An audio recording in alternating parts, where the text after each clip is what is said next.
Tawag nila kay Bea, isang single mom na napag-iwanan ng panahon. Walang diploma, walang kotse, walang pangalan. Isang babaeng habang buhay daw magpapasa ng kahihiyan dahil may anak, pero walang asawa. Samantalang ang pinsan niyang si Celine, reyna ng alta sosyedad, ikakasal sa pinaka-pinag-aagawang bachelor sa bansa. Gwapo, mayaman, at halos sambahin ng mundo. Kaya nang pumasok si Bea sa rehearsal dinner, ramdam niya ang mga matang nanlalait. Pero mas lalong gumuho ang mundo niya nang makita niya kung sino ang nakahawak sa bewang ng pinsan niyang si Celine, ang ama ng kanyang anak. Bago ka pa lang sa channel neto, ibang kwento ni Ate Jane, istorya mo, ikwento ko. Huwag kalimutang pindutin ang notification bell at subscribe button.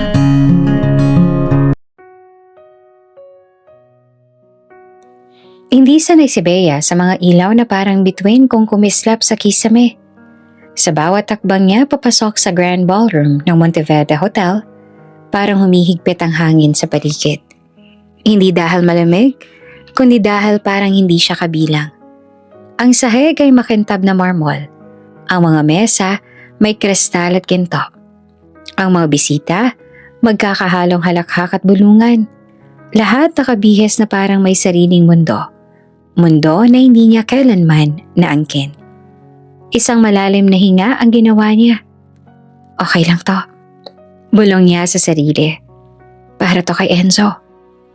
Pero kahit pilit niyang pinatatatag ang loob, alam niyang kahit gaano siya magpanggap, hindi mawawala ang pakiramdam na isa siyang dayo sa isang lugar na para sa mga taong may narating. Suot ni Bea ang simpleng beige dress na hiniram lang niya sa kaibigan sa cafe. Maayos naman, pero kung ikukumpara sa mga gown na parang hinugot mula sa fashion magazine, halatang halata ang pagitan. Ang pagitan niya sa kanila at ang pagitan niya sa pinsan niyang ikakasal ngayong linggo. Si Celine Alcantara. Ang paborito ng mundo, ang reyna ng alta sosyedad. Ang babaeng kahit huminga lang ay parang may applause na kasama. Pagpasok ni Bea, may ilang tumingin agad. Hindi lamang basta tingin. Yung uri ng tingin na sinusukat ka. Iyan ba si Bea? Siya yung napuntis dati, diba? Single mom? Kawawa naman. Pero ang tapang niyong pumunta ha? May tumawa ng mahina. May nagkunwaring hindi nag-usap. May ngumiti pero malamig. At doon muling naramdaman ni Bea ang dati niyang sugat. Hindi ito ang unang beses. Simula pa noon ganito na siya sa mata nila. Isang pagkakamali na may pangalan. Pinilit niyang huwag pakinggan. Pinilit niyang hindi manginig ang kamay niya habang hinahawakan ng maliit niyang clutch. Dahil kung magpapadala siya sa hiya, hindi siya makakatagal kahit 5 minuto dito. Bea! Napalingon siya. Naroon ang tita Corazon, nanay ni Celine. Suot ang marangyang emerald dress na litawang alahas. Masaya ang mukha nito, pero ang mata, hindi. Diyos ko, Bea, ikaw pala yan, sabi ng tita niya. Lumapit at hinawakan ang balikat niya. Bihira ka nang magpakita. Akala ko ba, wala na tayong balak magkita ulit. May halong biro, pero ramdam ni Bea ang kurot sa bawat salita. Opo, tita. Mahina niyang sagot. Naka-schedule lang po talaga sa trabaho. Trabaho? Ngumiti si Tita Corazon na tila nagtitimpi. Nasa cafe ka pa rin ba? Yung sa may kanto? Tumango si Bea. Isang maikling tunog yon. Pero parang sampal. Wala ka pa ring diploma? O anumang mas maayos na career? Hindi alam ni Bea kung sasagot pa. Ano bang isasagot niya? Na iniwan niya ang pangarap niya dahil may batang kailangang pakainin? Na hindi niya kayang mag-aral habang nagtatrabaho? Na bawat araw binubuo niya ang sarili niya mula sa mga basag. Ngunit bago pa niya mahagilap ang tamang salita, biglang sumigaw sa kabilang dulo ng ballroom ang isang boses. Mommy, andito na ba yung most important guest natin? Dumating si Celine na parang eksena sa pelikula. Suot ang puting silk dress na may borda. Ang buhok na parang plinansya ng mga anghel. Lahat ng tao sa paligid niya, otomatikong umusog para bigyan siya ng space. Parang alam ng lahat na siya ang bida rito. At sa braso niya, may lalaki. Matangkad, makapangyarihan ng tindig. Ang ngiti hindi pangkaraniwan. Hindi yung tipo ng ngiting nagbibigay ginhawa, kundi ngiting kayang magpaikot ng mundo kung gugustuhin. Hawak nito ang baywang ni Celine, parang pagmamayari. At sa isang iglap, nanlamig si Bea. Hindi unti-unti, hindi dahan-dahan. Parang biglang binuhusan ng yelo ang buong pagkatao niya. Dahil kilala niya ang lalaking iyon. Kahit 7 taon na. Kahit pinilit niyang kalimutan. Kahit inilibing niya ang pangalan sa pinakasulok ng alaala niya. Hindi kailanman mawawala ang anyo nito. Ang matalim na panga, ang mga matang parang gabi. Madilim, mabigat, mapanganib. At ang aura na tila kayang mag-utos kahit hindi magsalita. Parang may humigop ng hangin sa paligid. Si Alessandro de Luna. Ang lalaking bumago sa buhay niya. Ang lalaking sumira at muling bumuo sa kanya. Sa isang gabi ng apoy, takot at pagkahulog. Ang lalaking ama ng anak niya. Parang gumuho ang sahig sa ilalim ni Bea. Humigpit ang dibdib niya. Hindi siya makahinga. Hindi siya makagalaw. Hindi siya makasigaw. Lahat ng ingay sa ballroom naging parang malayong alon. Nariyan pero hindi niya maabot. At ang tanging malinaw ay ang isang katotohanang pilit niyang tinakasan. Narito siya at ikakasal. Sa pinsan niya. Bea! Masayang sigaw na Celine. Kumaway siya. OMG, you came! Naglakad si Celine palapit.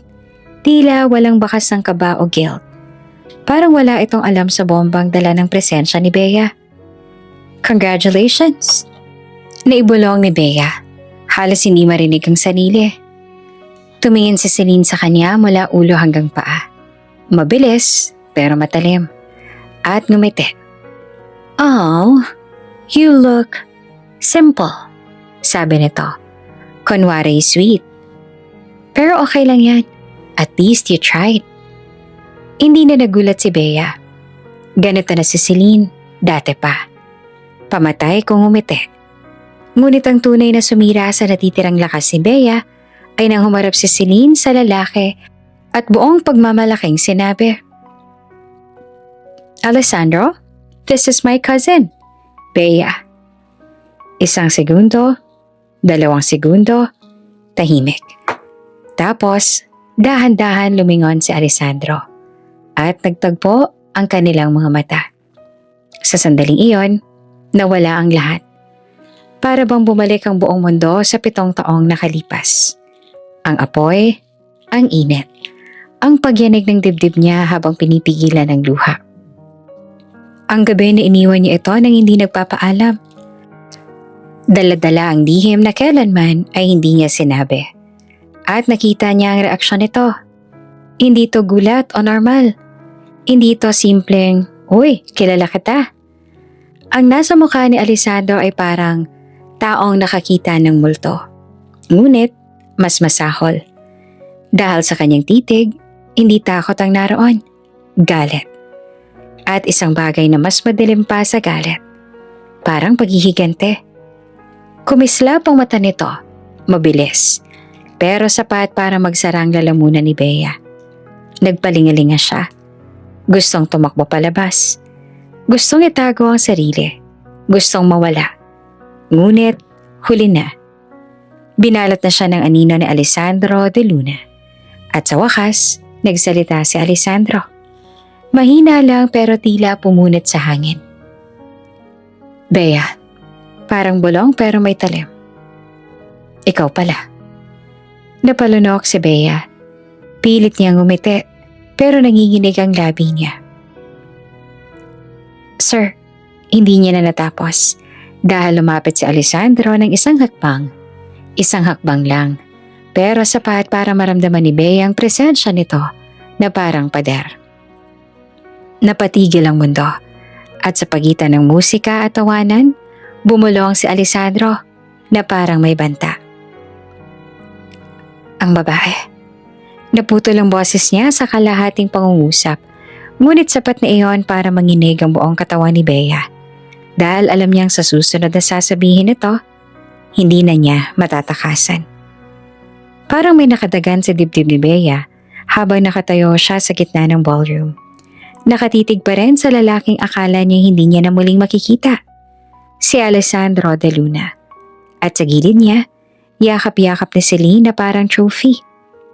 Gustong-gusto na ni Bea na tumalikod at lumabas, kahit hindi na magpaalam, kahit ituring siyang bastos. Kahit pagalitan siya ng tita niya, wala siyang pakialam. Basta makalayo. Pero bago pa man siya makapihit, biglang humigpit ang hawak ni Tita Corazon sa braso niya. Bea, sabi nito na mahina pero matigas. Anong ginagawa mo? Lumapit ka rito. Tumango si Bea pero ang totoo, gusto niyang umiyak. Halika, utos ng tita niya. Magmano ka. Nanlambot ang tuhod ni Bea. Magmano? Kay Alessandro? Sa lalaking minsan niyang minahal sa katahimikan? Sa lalaking hindi niya binigyan ng sagot? Sa lalaking ama ng kanyang anak? Tita, mahina niyang sabi at pilit na nakangiti. Okay na po. Hindi okay. Sagot ng tita niya agad. Mga bisita to, lalo na siya. Tumingin si Bea kay Celine. Nakangiti pa rin ang pinsan niya. Pero alam ni Bea ang klase ng ngiting yon. Yung ngiting, ayan, nakita mo? Sa akin siya. Bea, malumanay pero may diin si Celine. Go, say hi. Don't be shy. Para siyang nilalaro. At sa gitna ng pressure, wala na magawa si Bea kundi ang lumapit. Dahan-dahan. Parang bawat hakbang ay mas nagpapalubog sa kanya sa bangin. Paglapit niya, ramdam niyang maraming matang nakatutok. Parang lahat ay naghihintay kung anong klaseng eksena ang mangyayari. Si Alessandro naman ay nakatayo lamang. Kalma. Perfect ang postura. Pero ang mata, hindi nakangiti. Tiningnan niya si Bea mula ulo hanggang paa. Parang sinusukat kung totoo ba siya o guni-guni lang. At sa sandaling iyon, biglang lumitaw ang isang ala-ala sa utak ni Bea. Apoy, usok, init. At ang kamay ng lalaking to na humihila sa kanya. Napapikit siya saglit. Hindi ngayon, wag ngayon. Kailan pa kayo magkakilala? Tanong ng isang sosyal na babae sa likod. Halatang marites. Hindi ko alam. Sagot naman ng isa. Basta may vibe. Mas lalong nanikip ang sikmura ni Bea. Inabot niya ang kamay ni Alessandro para magmano. Pero bago pa siya makayuko, biglang inilapit ni Alessandro ang kamay niya. Hindi para tanggapin ang pagmamano kundi para pigilan siya. Isang simpleng galaw lang, pero napalunok si Bea. Tapos, ngumiti si Alessandro sa harap ng lahat. Yung ngiting kaya magpalambot ng kahit sino. Nice to meet you. Sabi niya na elegante ang tono. Pero habang nakangiti siya, ang mata niya ay nakatitig ng diretso kay Bea. At doon wala nang maskara. Parang sinasabi ng mga mata niya, alam ko kung sino ka at hindi ka makakatakas. Nanginginig ang daliri ni Bea habang nakahawak sa kamay niya. Nice to meet you too. Pilit niyang sagot. Hindi niya alam kung paano siya nakatapos ng pangungusap. Pero mas lalong lumala ang kaba niya nang biglang umakbay si Celine kay Alessandro at halos idikit ang katawan. Alessandro, love, sabi ni Celine na mataas ang boses. Tell everyone how excited you are for the wedding. Tumawa ang mga tao. May nag-cheer, may nag-toast, at si Bea parang pinipiga ang puso. Sumagot naman si Alessandro. Kalma, charming. Of course I am. It'll be unforgettable. Tumingin siya kay Bea habang sinasabi yon. Parang may ibang ibig sabihin. Parang babala. Parang pangako. Hindi mo makakalimutan to, Bea. Humugot ng lakas si Bea. Kailangan niyang umalis. Ngayon na. Bago siya tuluyang madurog. Pero parang sinadya ng mundo sa mismong pag-aatras niya, biglang bumuka ang crowd. At napatapat siya sa side hallway kung saan mas tahimik. At doon, narinig niya ang boses sa likod niya. Malalim, malapit. Bea, nanlamig ang batok niya. Hindi na siya lumingon. Pero ramdam niya na sumunod si Alessandro. Mas mabilis ang tibok ng puso niya. Nandito lang po ako, Ferceline. Sabi niya, trying to sound normal. Where have you been all these years? Napahinto siya. Napatitig siya sa pader sa harap niya. Parang biglang nawala ng boses niya. All these years. Gusto niyang sabihin, nagtago ako. Gusto niyang sabihin, may anak tayo. Pero parang may kutsilyong nakadikit sa lalamunan niya. Isang maling sagot lang. Tapos na lahat. Pumikit siya. Hindi niya dapat malaman ang tungkol kay Enzo. Kahit na kailan. Hindi niya pwedeng malaman. Hindi niya pwedeng makita. Dahil pag nalaman ni Alessandro, kukunin nito ang anak niya. OT po talaga. Palusat niya. Busy. Tumawa si Alessandro ng mahina. Hindi masaya. Mas lalong nakakatakot. Busy? Bulong niya. I almost went insane looking for you. Nanindig ang balahibo ni Bea. Pero bago pa siya makasagot, biglang sumulpot si Celine sa hallway. Hawak ang braso ni Alessandro na parang may karapatan. Oh, there you are, sabi ni Celine na nakangiti. Come on babe, pictures. Tinignan ni Celine si Bea. Yung ngiti niya na parang matamis, pero ang mata niya nanunulis. Anong ginagawa mo dito? Parang binabasa ni Bea ang isip niya. Tinignan ni Alessandro si Bea isang huling beses. Don't disappear again, sabi niya. Sobrang hina, pero malinaw ang message. Banta. At doon, tuluyan ang bumigay ang dibdib ni Bea. Hindi na siya nagpaalam. Hindi na siya nagkunwari. Bigla siyang umalis. Diretso sa exit ng ballroom. Halos hindi na nakikita ang dinadaanan. Habang naglalakad siya papalabas, nanginginig ang kamay niya. Hindi dahil sa lamig, kundi dahil sa takot. Pagdating niya sa pinto, mabilis siyang lumabas sa hallway ng hotel. Tahimik. Pero mas lalo siyang kinabahan. Dahil doon niya naramdaman na parang may nakasunod. Paglingon niya, nakita niya si Alessandro sa may pinto ng ballroom. Nakatayo lamang, pero titig na titig sa kanya. At sa loob ng isang segundo, naglakad ito papunta sa direksyon niya. Sumikip ang dibdib ni Bea. Hindi. Tumakbo siya at halos madapa. Diretso sa lobby, palabas ng hotel. Hindi na lumingon. At nang huminto siya sa labas ay hinihingal na. Nanginginig. Wala na. Pero alam niya, hinabol siya ni Alessandro. At sa pagkakataong to, masigurado siya sa isang bagay. Hindi na ito basta reunion. Hindi na ito simpleng pagkikita. Ito na ang simula ng bangungot na matagal niyang tinakasan. At sa loob ng hotel, na mismong pinto kung saan nawala si Bea, nagngingit-ngit si Alessandro. Bea, bulong niya habang nakatitig sa direksyon na tinakbuhan nito. Hindi ka na makakatakas. Umuulan pa rin ang gabing yon. Hindi malakas pero sapat na para magmukhang mas madilim ang buong mundo ni Bea. Habang naglalakad siya sa sidewalk, hawak ang bag niya ng mahigpit. Basang-basa ang laylayan ng damit. Kakatakbo niya lang palayo sa hotel. Palayo kay Alessandro de Luna. Palayo sa bangungot na akala niyang nalibing na. Grabe, nanginginig yung bulong habang humihinga ng mabilis. Paano nangyari to? Hindi niya alam kung tatawa ba siya sa malas o iiyak sa takot. Pero mas mabilis pa sa ulan ang pumapasok sa isip niya. Paano kung sundan niya ako? Paano kung malaman niya? Hindi niya tinuloy ang pangungusap sa utak niya. Hindi niya kayang banggitin ang pangalan ng pinakaiingatan niyang sekreto. Pagdating sa maliit na apartment building, mabilis siyang pumasok sa gate. Umakyat ng hagdan, halos hindi na makahinga. At nang mabuksan niya ang pinto ng unit, "Mommy!" May maliit na batang tumakbo papunta sa kanya. Suot ang pambahay, medyo magulo ang buhok, at may hawak pang lapis na parang galing sa homework. Si Enzo, 7 taong gulang, matalino, makulit, at sobrang lambing.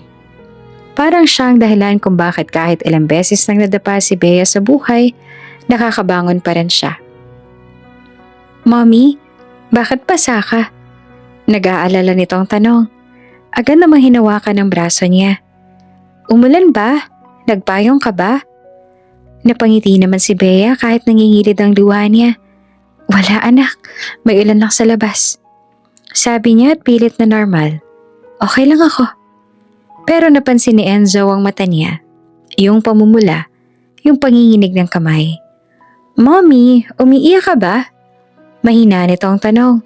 Napahinto si Bea at doon niya naramdaman ang bigat. Hindi lang yung bigat ng takot, kundi yung bigat ng pagiging mag-isa. Kasi wala siyang pwedeng sandalan. Wala siyang pwedeng pagsabihan. Wala siyang pwedeng isumbong na, "Anak, bumalik na ang daddy mo." Hindi niya pwedeng sabihin. Hindi niya pwedeng iparamdam kay Enzo ang gulong nasa dibdib niya. Kaya lumuhod siya sa harap ng bata at hinawakan ng magkabilang pisngi nito. "Enzo," sabi niya ng mahinahon. "Promise, kahit anong mangyari hindi kita iiwan, okay?" Umirap ng konti si Enzo, parang nahihiya. "Siyempre, ako lang naman anak mo eh." Napatawa si Bea, pero may luha sa tawa. Oo nga. At habang yakap niya ang anak niya, doon niya naisip ang totoong dahilan kung bakit siya natakot nang makita si Alessandro. Hindi dahil sa nakaraan, hindi dahil sa sakit, kundi dahil may pwede siyang mawala ngayon. At si Enzo ang pinakaiingatan niyang mundo. Kinabukasan, maagang gumising si Bea. Sanay na siya sa routine. Kape, baon, uniform ng anak niya, tapos hatid sa school bago pumasok sa trabaho. Nasa maliit siyang cafe sa may kanto ng Sampaloc.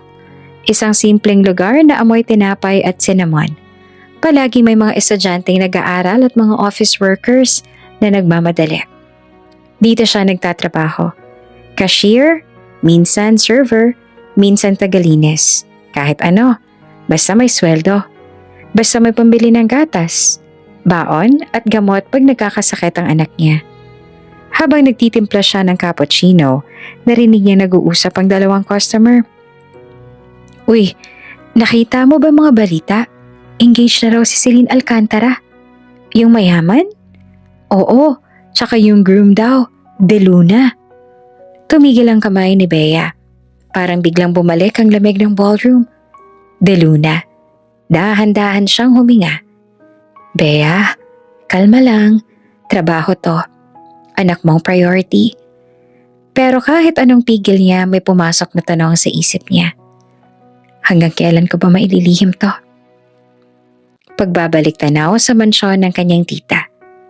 Parang multo ring bumalik sa alaala niya ang nakaraan. Noong panahon na nakatira pa siya sa mansyon nila Tia Corazon. Scholar siya noon. May pangarap. Akala niya pag scholar ka sa isang mayamang pamilya, tutulungan ka nilang umasenso. Pero hindi. Sa bahay na yon, scholar siya sa papel.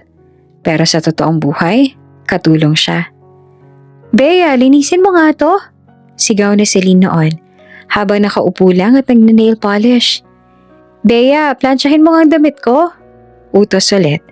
Parang robot ang turing sa kanya. Kung minsan, kahit na pagod na siya sa school, kailangan niya pang maglinis ng kwarto ni Celine, mag-ayos ng closet, mag-serve ng pagkain sa bisita. At sa tuwing papalag siya, "Be grateful," laging sabi ni Tita Corazon.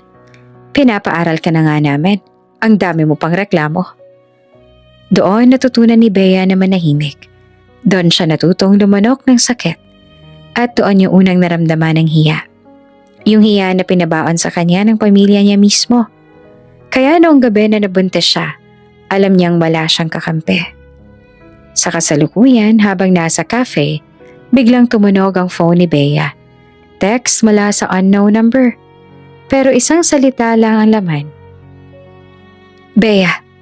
Nanlamig ang kamay niya. Tinignan niya agad ang paligid. Walang kakaiba. Pero ang dibdib niya, bumabayo. Paano niya nakuha ang number ko? Baka may nakakita sa kanya sa hotel? Baka. Maya-maya dumating pa ang isang text. Don't run. Napaupo si Bea sa likod ng counter. Pinipigilan niyang manginig. Hindi pa man nagsisimula ang gulo, ramdam niya na nahahabol na siya ng nakaraan. Sa Deluna Mansion, samantala sa kabilang mundo, sa isang mansyon na parang palasyo sa laki, nakatayo si Alessandro De Luna. Sa harap ng floor-to-ceiling window, kita ang city lights. Pero wala siyang pakialam sa ganda. Hawak niya ang baso ng whiskey. At sa likod niya, nakatayo ang right-hand man niya. Seryoso, naka-black suit. Sir, sabi nito, may utos po ba kayo? Dahan-dahang humarap si Alessandro. Malamig ang mata. Hanapin niya lahat ang tungkol kay Bea. Utos niya. Now. Nagulat ang lalaki pero hindi na nagtanong. Yes sir. Umalis agad ito at naiwan si Alessandro sa katahimikan. Maliban sa isang bagay na hindi niya matakasan. Ang alaala ng babaeng biglang nagpakita at biglang nawala ulit. Parang inulit ang ginawa sa kanya 7 taon nang nakalipas. Nagit-git siya. Akala mo makakatakas ka ulit? Bulong niya. Ilang oras ang lumipas, bumalik ang tao niya. May dala ng folder. Sir, background report po. Binuksan ni Alessandro agad. Mabilis ang mata. Address, workplace, history. At saka may isang page, isang detail. Isang linya na nagpa-freeze sa kanya. Child, Enzo. Age, 7. Nanikip ang panga ni Alessandro. Parang biglang nawala ang hangin sa mundo. Bea, mahina niyang bulong. Tapos ay dahan-dahan niyang itinaas ang ulo. Parang may bumubulong na katotohanan sa utak niya. May anak. At sa unang pagkakataon sa buhay ni Alessandro De Luna, may takot na tumama sa dibdib niya. Dahil kung totoo ito, 7 taon siyang nanakawan. 7 taon nang nakalipas. Bago naging single mom ang tawag sa kanya, bago pa siya pinagtawanan, hinusgahan at iniwan ng mundo, bago siya natutong ngumiti kahit wasak na. Noon, OJT pa lamang si Bea. Nasa event management siya at para makatulong sa sarili niyang allowance, nagpa-part-time siya sa isang kilalang hotel sa Maynila, ang Valeria Grand Hotel. Isa iyon sa pinakasosyal na hotel. Yung tipong kahit ang lobby, parang hindi dapat tinahakbangan ng ordinaryong tao. Laging may amoy na mamahaling pabango, may piano music, at mga taong nakasuot ng suit kahit hindi mainit ang panahon.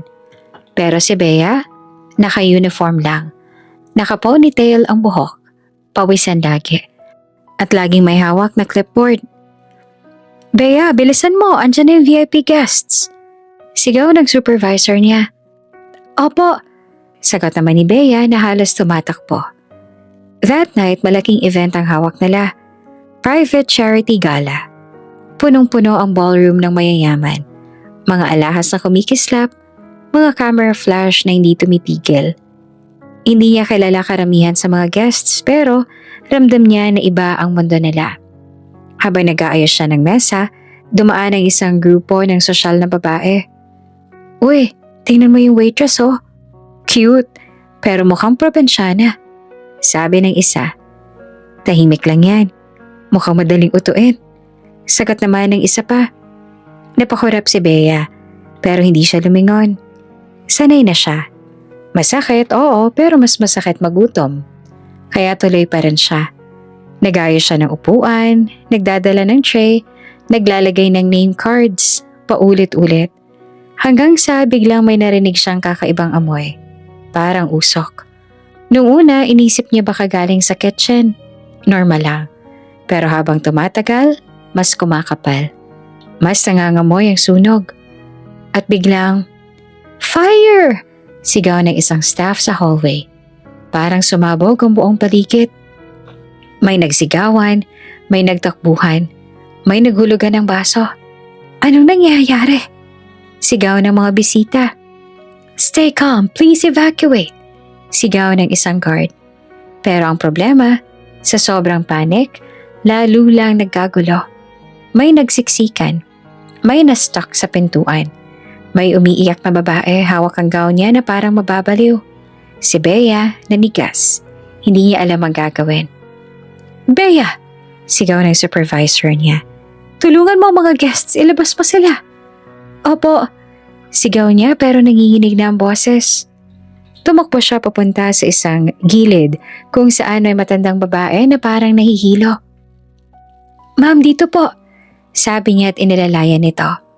Pero habang naglalakad sila palabas, biglang may narinig siyang malakas na putok sa may kitchen area.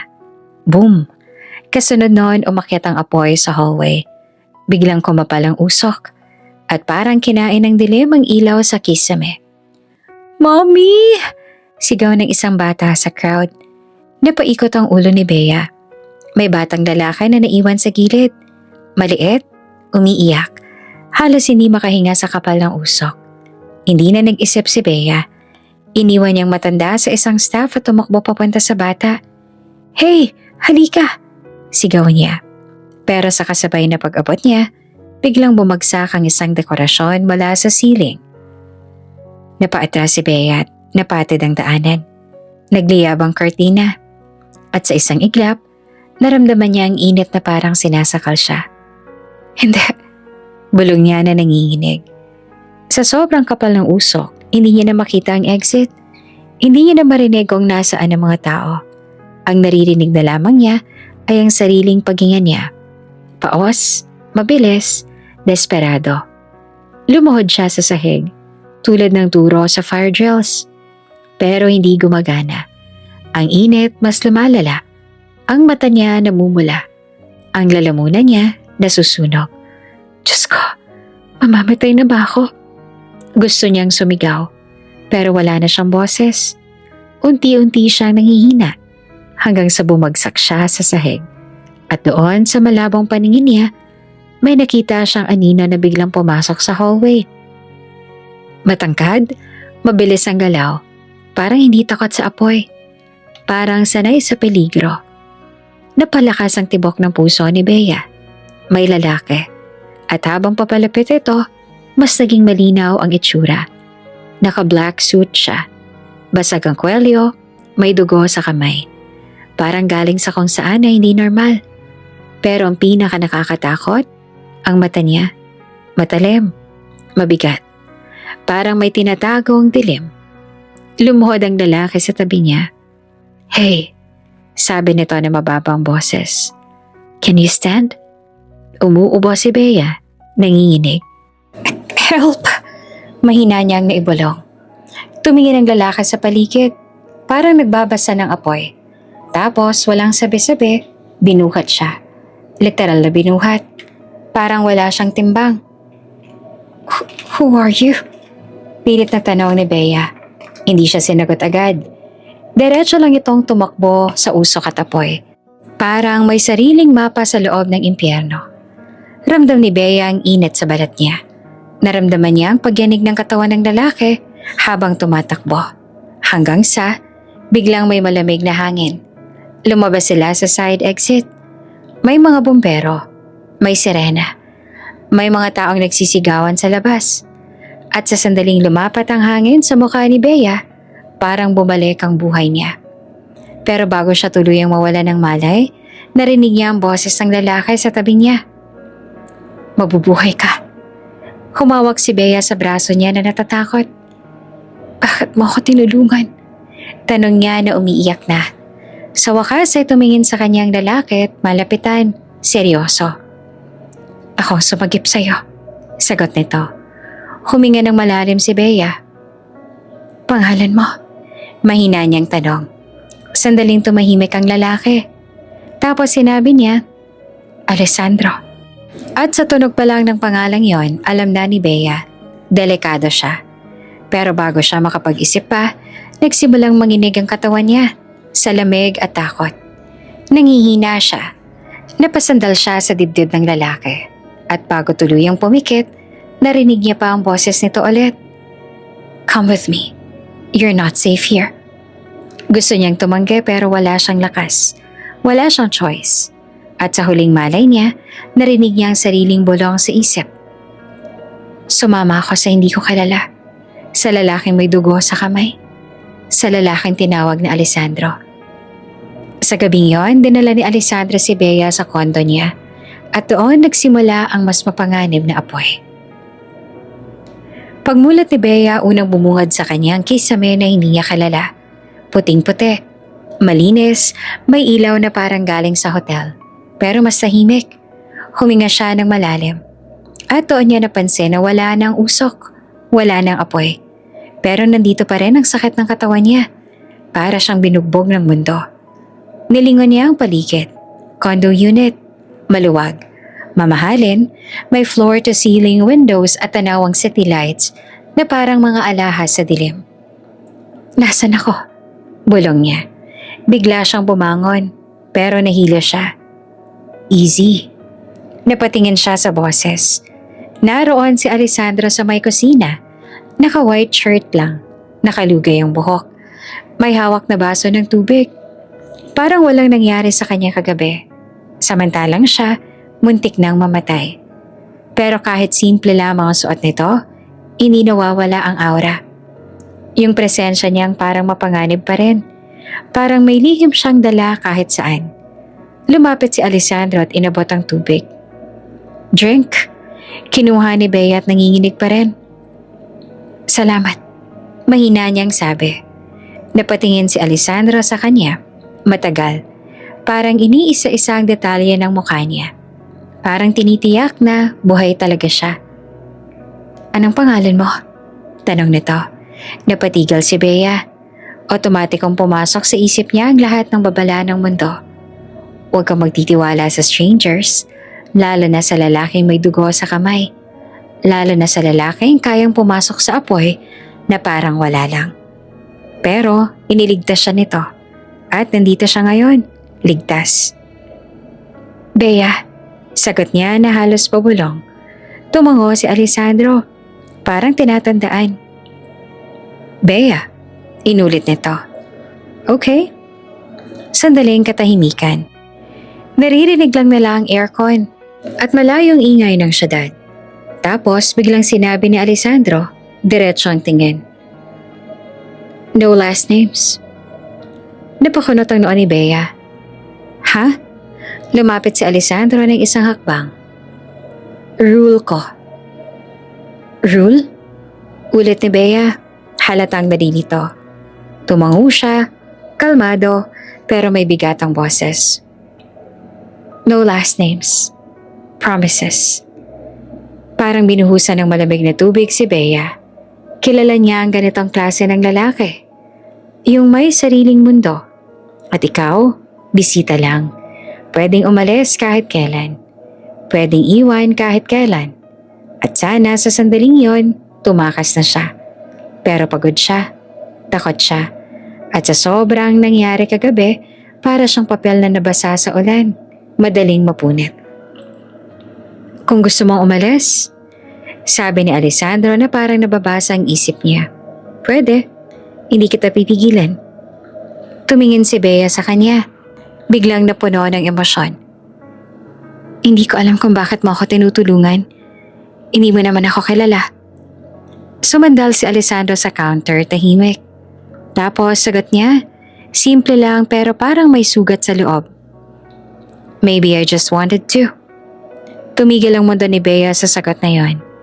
Hindi siya sanay sa taong ganito. Yung hindi nagsasalita ng marami. Pero bawat salita ay parang tumatama. Lumapit si Bea sa bintana. Pinapanood ang city lights. "May pamilya ka ba?" Tanong niya at hindi niya alam bakit. Natawa naman si Alessandro at mahina, walang saya. "My empire?" Sagot nito. Mas mabigat pa sa pamilya. Napatingin si Bea sa kanya at sa unang pagkakataon, nakita niya na hindi lang siya dangerous. Pagod din siya. Parang may dala siyang bigat na hindi niya sinasabi kanina man. Biglang sumulpot sa isip ni Bea ang itsura niya kagabi. May dugo sa kamay pero walang takot sa apoy. Sino ka ba talaga? Tanong ni Bea. Tumingin si Alessandra sa kanya at parang may kortinang bumaba sa mata nito. Mali ang tanong mo. Sagot niya. Lumapit siya, mas malapit. Hindi sinasadya na paatras si Bea hanggang sumandal siya sa glass window. At doon niya naramdaman yung init ng katawan nito kahit hindi siya hinahawakan. Ang tanong, bulong ni Alessandro na halos dikit na ang mukha. Bakit ako lumabas sa impyerno? Para sa'yo. Nanikip ang dibdib ni Bea. Hindi niya alam ang sagot. Hindi niya rin alam bakit ang puso niya ay parang may ibang tibok ngayon. Mas mabilis, mas delikado. Alessandro, mahina niyang sabi. Ngumiti ito. Hindi yung ngiting pang party. Yung ngiting parang may alam siya sa'yo na hindi mo alam sa sarili mo. Takot ka, sabi niya. Tumango si Bea. Hindi na makapagsinungaling. Oo. Bumaba ang tingin ni Alessandra sa labi niya. Tapos umakyat ulit sa mata niya. Good, bulong niya. Kasi ibig sabihin, alam mong delikado to. At sa sandaling yon, hindi na lumaban si Bea. Hindi niya alam kung bakit. Hindi niya alam kung paano. Basta naramdaman niya na may humihila sa kanya. Hindi pisikal, kundi emosyon na matagal niyang kinukulong. Ang lungkot, ang hiya, ang pagod. At biglang parang gusto niyang makalimot, kahit na isang gabi lang. Dahan-dahang hinawakan ni Alessandro ang pisngi niya, parang may pag-iingat. Pero halatang siyang may kontrol. Bea, tawag niya na mababa ang boses. Nag-init naman ang mata ni Bea. Wag, sabi niya pero ang boses niya ay parang pakiusap na baliktad. Hindi na nagsalita si Alessandro. Sa halip ay dahan-dahan siyang yumuko at hinalikan siya. Hindi ito basta halik. Hindi ito yung pang telenovela na cute. Ito ang halik na parang sinasabi, sa gabing ito, akin ka. Kahit wala akong pangako. At sa loob ng ilang segundo, nawala ang lahat ng takot ni Bea. Napalitan ng init na parang apoy, pero hindi nakakasunog sa balat, kundi sa pagkatao. At sa gabing iyon, sa kondo na hindi kanya, si Bea ay unang beses nakaramdam na may taong nakatingin sa kanya na parang hindi siya kawawa. Parang siya ay sapat. Kinabukasan maagang nagising si Bea. May sinag na ng araw sa kortina. Huminga siya ng dahan-dahan. Tahimik ang paligid. Lumingon siya sa kama. Nandun na si Alessandro tulog pa. Kalmado ang mukha. Pero kahit tulog, parang may panganib pa rin nakabalot sa kanya. Napaupo si Bea at biglang bumalik lahat ng realidad. Anong ginawa ko? Anong mundong pinasok ko? Hindi siya pwedeng manatili. Hindi siya bagay dito. Hindi siya pwedeng maging isa sa mga babae sa buhay ng lalaking ganito. Kaya dahan-dahan siyang tumayo. Tahimik na kinuha ang damit niya at inayos ang sarili. Walang note. Walang goodbye. Parang magnanakaw na umaalis. Pagdating niya sa pinto, huminga siya ng malalim. Salamat. Pero eto lang to. Lumabas siya at isinara ang pinto ng marahan. Hindi niya napansin, may isang earring siyang naiwan sa bedside table. Isang maliit na peraso ng alaala na magiging patunay ng gabing iyon. At habang naglalakad si Bea palayo sa kondo, ramdam niya naman ang kaba at lungkot.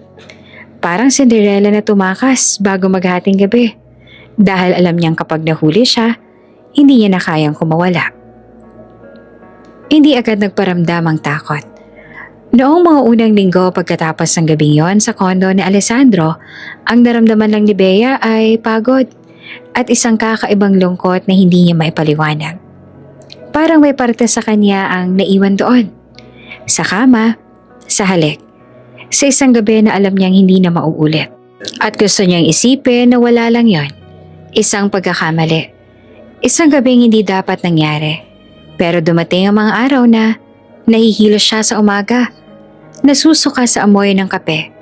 At kahit gutom siya, wala siyang gana. Bea, okay ka lang? Tanong ng classmate niya sa university habang naglalakad sila sa hallway. Okay lang. Sagot niya at pilit ang ngiti. Pero hindi siya okay. Isang araw, habang nasa CR siya ng campus, bigla na lang siyang nagsuka ng matagal. Pawis na pawis siya, nanginginig, tapos ay napaupo sa sahig habang hawak ang tiyan. At doon na siya kinabahan. Hindi siya tanga. Alam niya na kung bakit ganito ang katawan niya. Pero ayaw niyang maniwala. Hindi pwede. Hindi ngayon. Hindi sa ganitong sitwasyon. Kinabukasan bumili siya ng pregnancy test sa butika malapit sa mansyon. Tinago niya sa bag na parang contraband. Pagdating ng gabi habang tulog na halos lahat, pumasok siya sa CR ng mansyon. Tahimik. Tanging tunog lang ng gripo ang maririnig. Nakatitig siya sa kahon ng test kit. Nanginginig ang daliri. Please, wag. Bulong niya na halos umiiyak. Ginawa niya ang test. Tapos ang pinakamahabang 2 minuto ng buhay niya ang dumaan. Nakaupo siya sa edge ng bathtub, nakayuko at parang naghihintay ng verdict sa korte. At nang hawakan niya ulit ang test kit, 2 linya. Nanlamig ang buong katawan ni Bea. Hindi siya gumalaw, hindi siya huminga. Parang biglang nawala ang mundo. Tapos bumagsak ang bigat sa balikat niya. Buntis siya. May anak siya. At ang ama, si Alessandro de Luna. Napatakip siya ng bibig. Hindi. Mahina niyang sabi. Nangingilid ang luha. Diyos ko. Hindi. Pero mas malakas pa sa takot ang kasunod na pumasok sa dibdib niya. Isang kakaibang init. Parang may maliit na liwanag na suminde sa loob niya. Anak. May anak siya. At sa kabila ng lahat ng gulo, may parte sa kanya na biglang gustong mabuhay. Pero kasabay noon parang pinatay ulit ng realidad ang liwanag. Kasi alam niya ang mundo ni Alessandro, mundo ng pera, kapangyarihan, pangalan. At siya, isang simpleng babae. Isang scholar na halos ginagawang utusan sa mansyon. Kung malalaman ni Alessandro, kukuhanin niya ang bata. O mas masahol, patatahimikin niya siya. Hindi siya sigurado kung anong klase ba talagang tao si Alessandro, lalo na't nakita niya ang dugo sa kamay nito nung gabi ng sunog. Kaya gumawa siya ng desisyon. Itatago niya. Walang makakaalam, kahit si Alessandro, kahit na sino. Lumipas ang mga linggo, mas lalo na siyang nahihilo. Madalas siyang mapagod.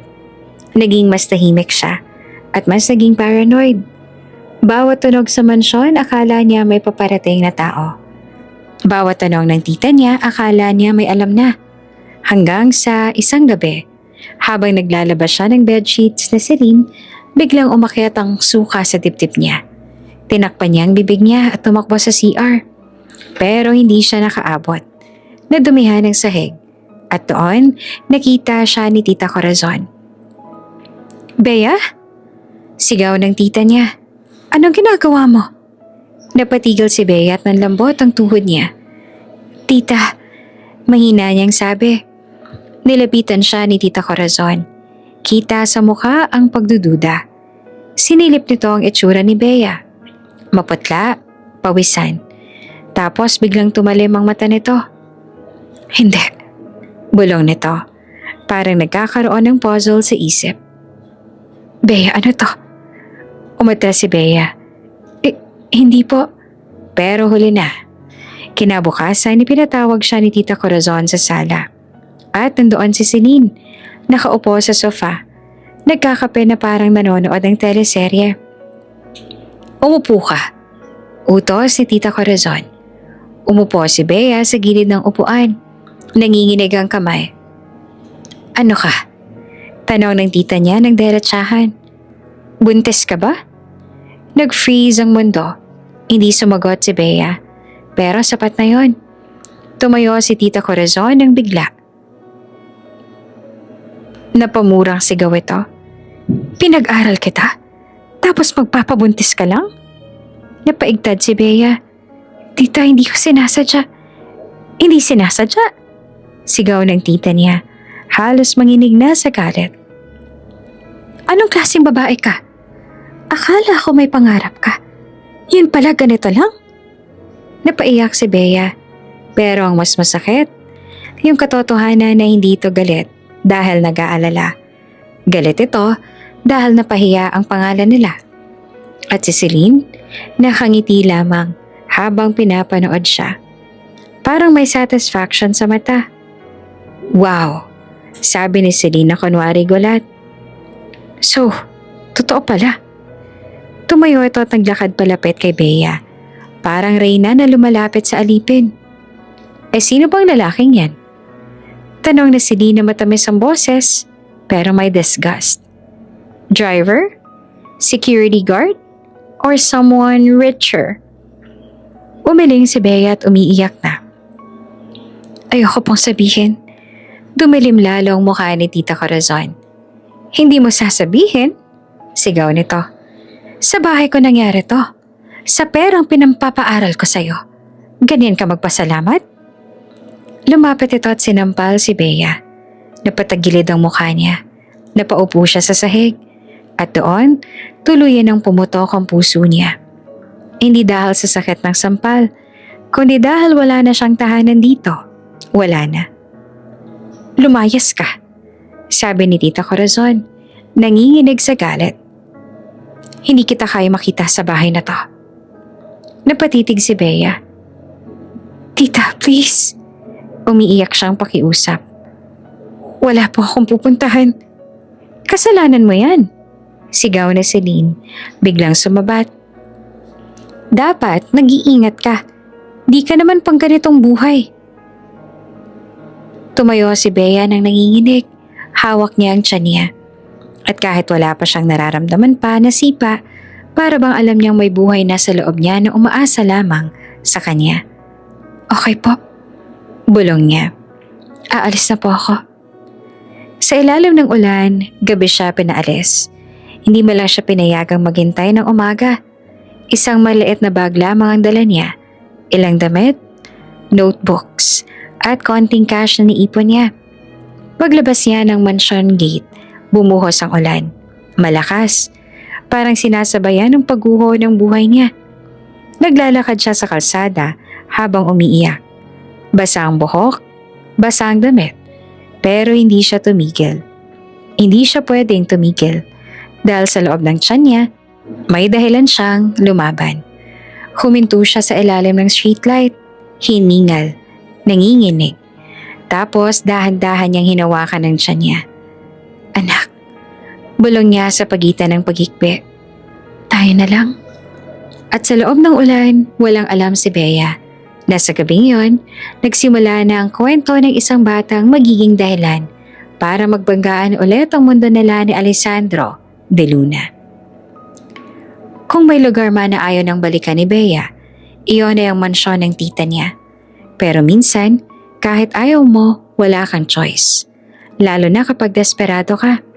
Lalo na kapag anak mo ang dahilan. Bea, please. Pakiusap ni Tita Corazon sa phone. Iba na ang tono kaysa dati. Hindi na sigaw. Hindi na utos. Parang pagod na pagod. Isang linggo lang. Tulungan mo kami sa wedding preparations. Wala na ako mapagkakatiwalaan. Baka naman mapatawad mo na rin ako. Nag-freeze si Bea habang hawak ang cellphone. Yung babae na nagpalaya sa kanya noon. Ngayon, siya pang humihingi ng tulong. At kahit may part sa kanya na gustong tumanggi, tumingin siya kay Enzo na nasa lamesa. Namumugto ang bag niya. May listahan ng project sa school at kailangan ng pambili ng bagong uniform. Hindi na siya pwedeng magpakatanga sa pride. Kaya huminga siya ng malalim. Opo, tita. Sagot niya na mababa ang boses. Pupunta po ako. Pagkababa ng tawag, para siyang binuhusan ng yelo. Hindi dahil sa mansyon, kundi dahil sa isang pangalan, Alessandro. Andoon siya. Ibig sabihin, babalik din ang takot. Dumating ang araw ng pagbabalik niya. Nasa labas na siya ng malaking gate. Bitbit ang maliit na maleta, kasama si Enzo. Mommy, dito po ba tayo pupunta? Tanong ni Enzo na curious ang mata.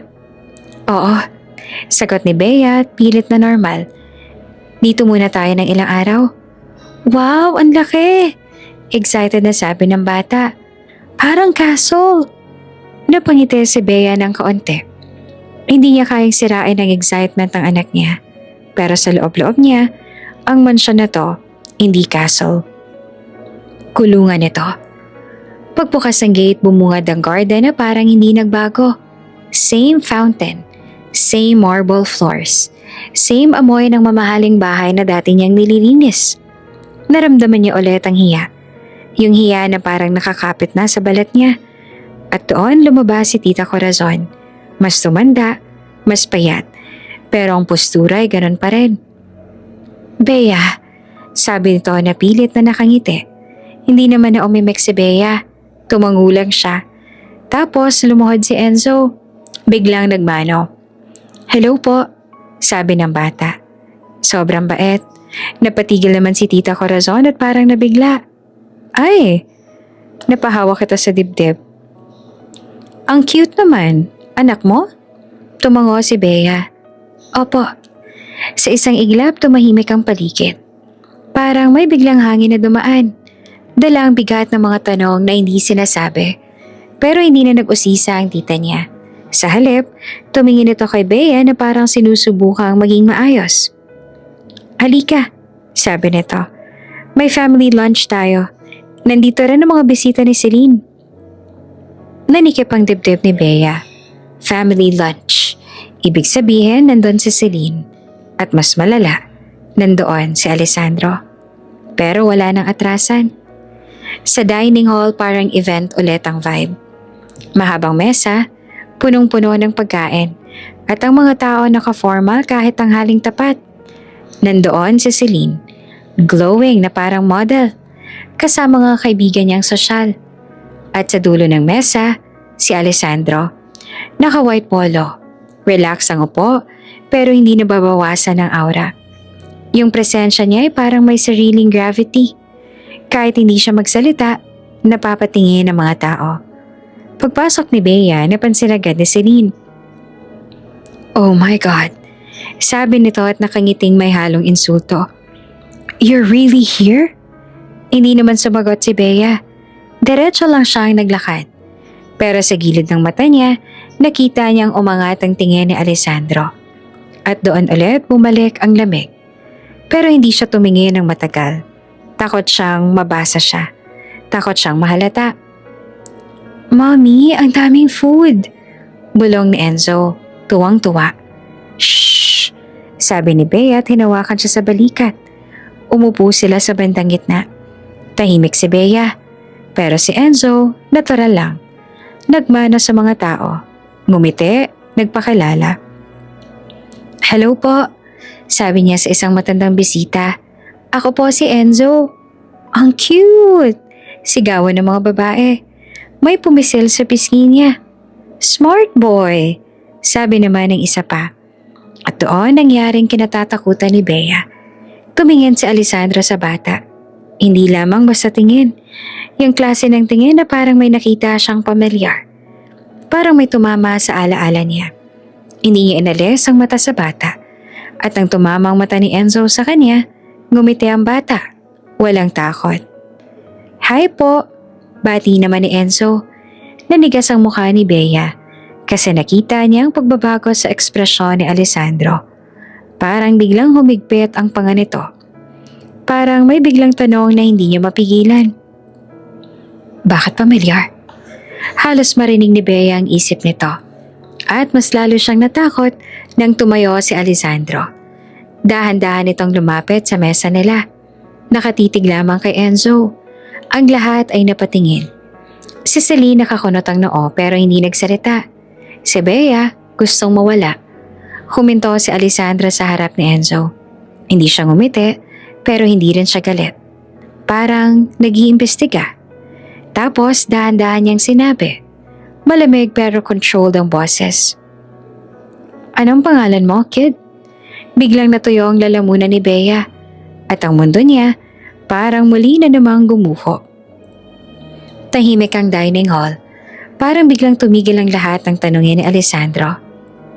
Anong pangalan mo, kid? Si Enzo walang takot ay ngumiti pa. Parang sanay sa mga taong may aura. Enzo po. Proud niyang sagot. Tumitig si Alessandro. Parang sinisipat ang mukha ng bata. Lalo na ang mga mata. Sandali siyang natigilan. Tapos biglang umangat ang isang ngiti sa labi niya. Pero hindi yung normal na ngiti. Yung ngiting may peligro. Enzo, ulit niya na mababa ang boses. Nice name. Napalunok si Bea. Halos maramdaman niya ang pag-crack ng dibdib niya sa kaba. Huwag kang lumapit. Huwag mong kilalanin. Pero si Enzo, wala malang takot. Sa halip tumayo pa siya sa upuan. Parang gusto pang makipag-close. Ang tangkad niyo po. Tsaka ang gwapo. Sabi niya. May ilang natawa sa mesa. Ay, grabe, bola. Sabi ng isang tita. Ngumiti naman si Alessandro ng mas totoo ngayon. Parang sa unang beses may lumambot sa mata niya. Pero nakakatakot pa rin para kay Bea. Gwapo? Ulit na Alessandro. Sino nagsabi? Ako po, sagot ni Enzo agad. Mommy ko lang yung pinakamagandang tao pero kayo po, pangalawa. Tumaas ang kilay ni Alessandro at dahan-dahang tumingin kay Bea. Parang may tama sa dibdib ang tingin na yon. Si Bea napapikit saglit. Nagpanik kasi ang bata sobrang daling magmahal, sobrang daling magtiwala at si Alessandro unti-unti nang lumalapit sa mundo nila. Si Celine naman nakakunot ang noo habang pinapanood ang eksena. Pilit siyang humingiti pero halatang may something na hindi niya gusto. Babe, sabi niya na sweet kunwari. Come sit, let the kid eat. Pero si Alessandro ay parang hindi narinig. Nakatitig pa rin kay Enzo. At si Tita Corazon biglang umiti. Proud na proud. Ang bata pa lang ito ay napakabait. Sabi niya, may breeding. Hindi niya alam ang bomba. Sa gilid ay nakatayo ang assistant ni Celine, si Mara. Tahimik lang pero mapanuri ang tingin. Palipat-lipat kay Bea, kay Alessandro at kay Enzo. Napansin mo ba? Parang masyadong close si Sir Alessandro sa anak ni Bea. Nagkatinginan sila at sa ngiting sumunod sa labi ni Mara, malinaw ang plano. Magsisimulang mag-imbestiga. Gabi na sa mansyon, tahimik ang buong bahay. Parang tulog na ang lahat. Pero si Bea, gising na gising ang isip. Hindi siya mapakali simula ng lunch. Hindi mawala sa utak niya ang titig na Alessandro kay Enzo. Parang binibilang nito ang features ng bata. Parang naghahanap ng proof. At si Bea, alam niya. Isang maling galaw lang, guguho ang mundo niya. Kaya matapos patulugin si Enzo sa guest room, dahan-dahan siyang lumabas para uminom ng tubig sa hallway. Tiptoe ang lakad niya, parang magnanakaw. Pero pagliko niya sa may library, bigla siyang napahinto. May anino sa dilim. Nakatayo sa gilid ng pintuan. Tila kanina pa naghihintay. Si Alessandro. Parang bumagsak ang puso ni Bea. Sir, naibulong niya. Umatras agad. Pero mabilis si Alessandro. Isang hakbang lang at nasa harapan niya na ito. Nakaharang ang katawan sa daan palabas. Akala mo hindi kita mahuhuli? Malamig nitong tanong. Napalunok si Bea. Anong ibig niyo sabihin? Ngumisi naman si Alessandro, pero walang saya. Stop pretending. You ran again. Hindi po. Don't lie. Bumigat ang hangin. Dama ni Bea ang init ng katawan nito kahit may distansya. At mas nakakatakot ang mata ni Alessandro sa dilim. Parang hindi tao. Parang predator. Kahit nandito ka ulit sa bahay na to? Tanong nito. At bakit may anak ka? Nanigas si Bea. Wala po kayong paka doon. Sagot niya. Nanginginig pero pilit na matapang. Bumaba ang tingin ni Alessandro sa labi niya, tsaka umangat ulit sa mata. Wrong answer. Lumapit siyang paunti-unti. Si Bea umatras hanggang sa tumama ang likod niya sa pader ng hallway. Kung hindi mo sasabihin kung sino ang ama, bulong ni Alessandro, halos didikit na. Ako mismo ang maghahanap. Nagpanik si Bea. Umiling agad siya. Hindi, sabi niya at umiiyak na. Huwag niyo na sirain ang buhay ko. Saglit namang tumahimik si Alessandro. Tapos dahan-dahan siyang tumawa. Mababa, masakit. Buhay mo? Ulit niya. Sinira mo na nung tumakbo ka. Tumama ang salita na parang sampal. Hindi mo alam. Pabulong na sagot ni Bea. Nangingilid ang luha. Hindi mo alam kung gaano kahirap. Kaya mo pala. Singit ni Alessandro at humigpit ang boses. Iniwan mo ako. Walang paliwanag. Walang goodbye. Mas tumulo ang luha ni Bea. Hindi ko kaya ang mundo mo. Sabi niya na tuloy-tuloy. Alessandro, hindi ako bagay sa'yo. Hindi ako kagaya nila Celine. Hindi ako mayaman, hindi ako enough. Isang salita lang pero para siyang naputol. At sa sunod na segundo, hinawakan ni Alessandro ang braso niya. Humigpit ang kapit. Let me go. Nagpumigla si Bea.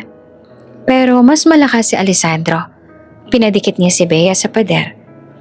Katawan nito ang pader na hindi niya matakasan. Sir, please. Nanginginig ang boses ni Bea.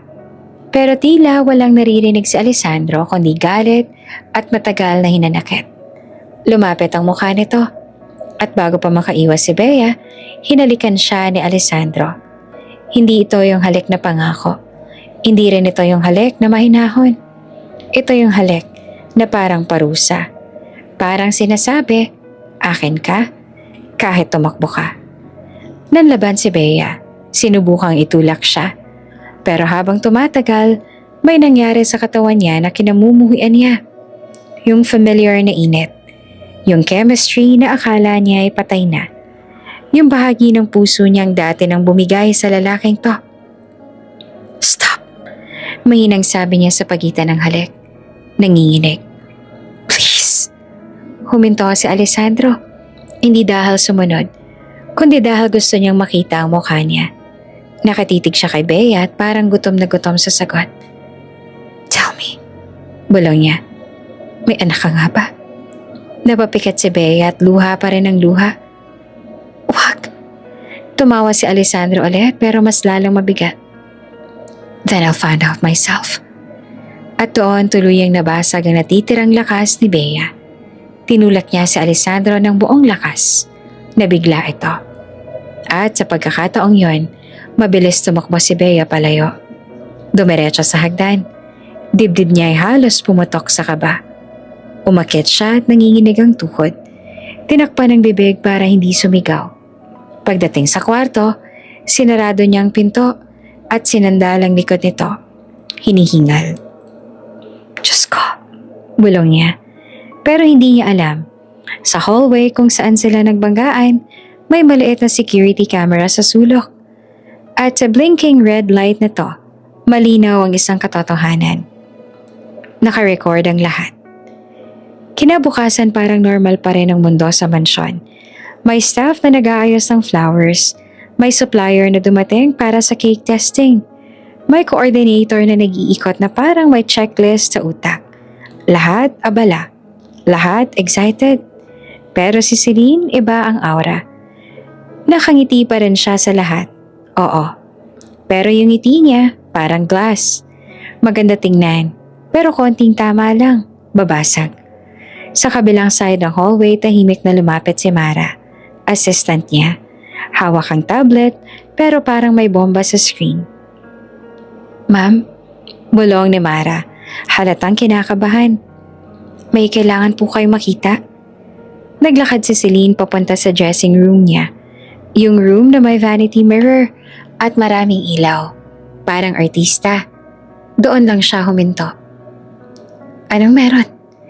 Tanong niya na sweet pa rin ang boses, pero may warning. Nilock ni Mara ang pinto. Tapos siniabot ang tablet. Galing po sa security cam sa hallway last night. Nag-freeze si Celine. Security cam? Yes, ma'am. At nang i-play ni Mara ang clip, nandoon sina Bea at Alessandro. Sa una, klaro na nag-uusap sila. Tapos lumapit si Alessandro. Hinawakan si Bea. At yung moment na nagdikit sila, kahit sobrang malinaw ang detalye, walang duda sa ibig sabihin. Halik. Nanlamig ang mukha ni Celine. Parang may humigpit sa panga niya. Yung mata niya ay biglang nagdilim. Pause! Utos niya. Pinos ni Mara. Frame ng dalawa. Si Bea, nakasandal sa pader. Si Alessandro ay nakaharang. Parang may kontrol sa buong eksena. Huminga si Celine nang mabigat. Pero hindi siya umiyak. Hindi siya sumigaw. Mas nakakatakot, tumahimik siya. Ma'am, okay lang po ba kayo? Mahinang tanong ni Mara. Dahan-dahang tumingin si Celine sa salamin. Nakangiti pa rin siya. Pero yung ngiti, hindi na tao. Okay lang, sabi niya. Perfect. Napakurap si Mara. Ma'am, tumayo si Celine at inayos ang buhok niya. Inayos ang collar ng damit niya. Parang wala lang nangyari. Walang makakaalam nito. Sabi niya na kalmado. Not yet. Pero ma'am, si Sir Alessandro, huwag mo akong turuan. Putol ni Celine. Matamis pa rin ang tono pero may talim. Hindi ko siya iko-confront. Napatingin si Mara at naguguluhan. Bakit po? Lumapit si Celine, hawak ang tablet. Kasi, pag kinonfront ko siya, bibigyan ko siya ng chance na magsinungaling. Bibigyan ko siya ng chance na magsalita. Bibigyan ko siya ng chance, piliin siya. Napatigil si Mara at doon lumabas ang totoong emosyon sa mata ni Celine. Hindi lungkot, galit. Galit na galit. Alam mo ba, bulong ni Celine na halos pabulong pero nanginginig sa puot. Ilang taon kong pinagtrabahuhan tong buhay na to. Humakbang siya papalapit kay Mara. Parang confessional pero threat. Pinaganda ko sarili ko. Inayos kong pangalan ko. Tinarget ko lahat ng tamang tao.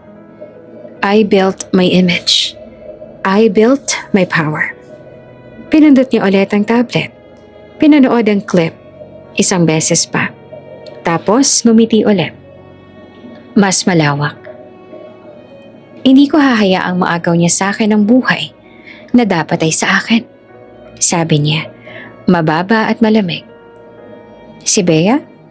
Tanong ni Mara na mahina. Tumango si Celine. Si Bea.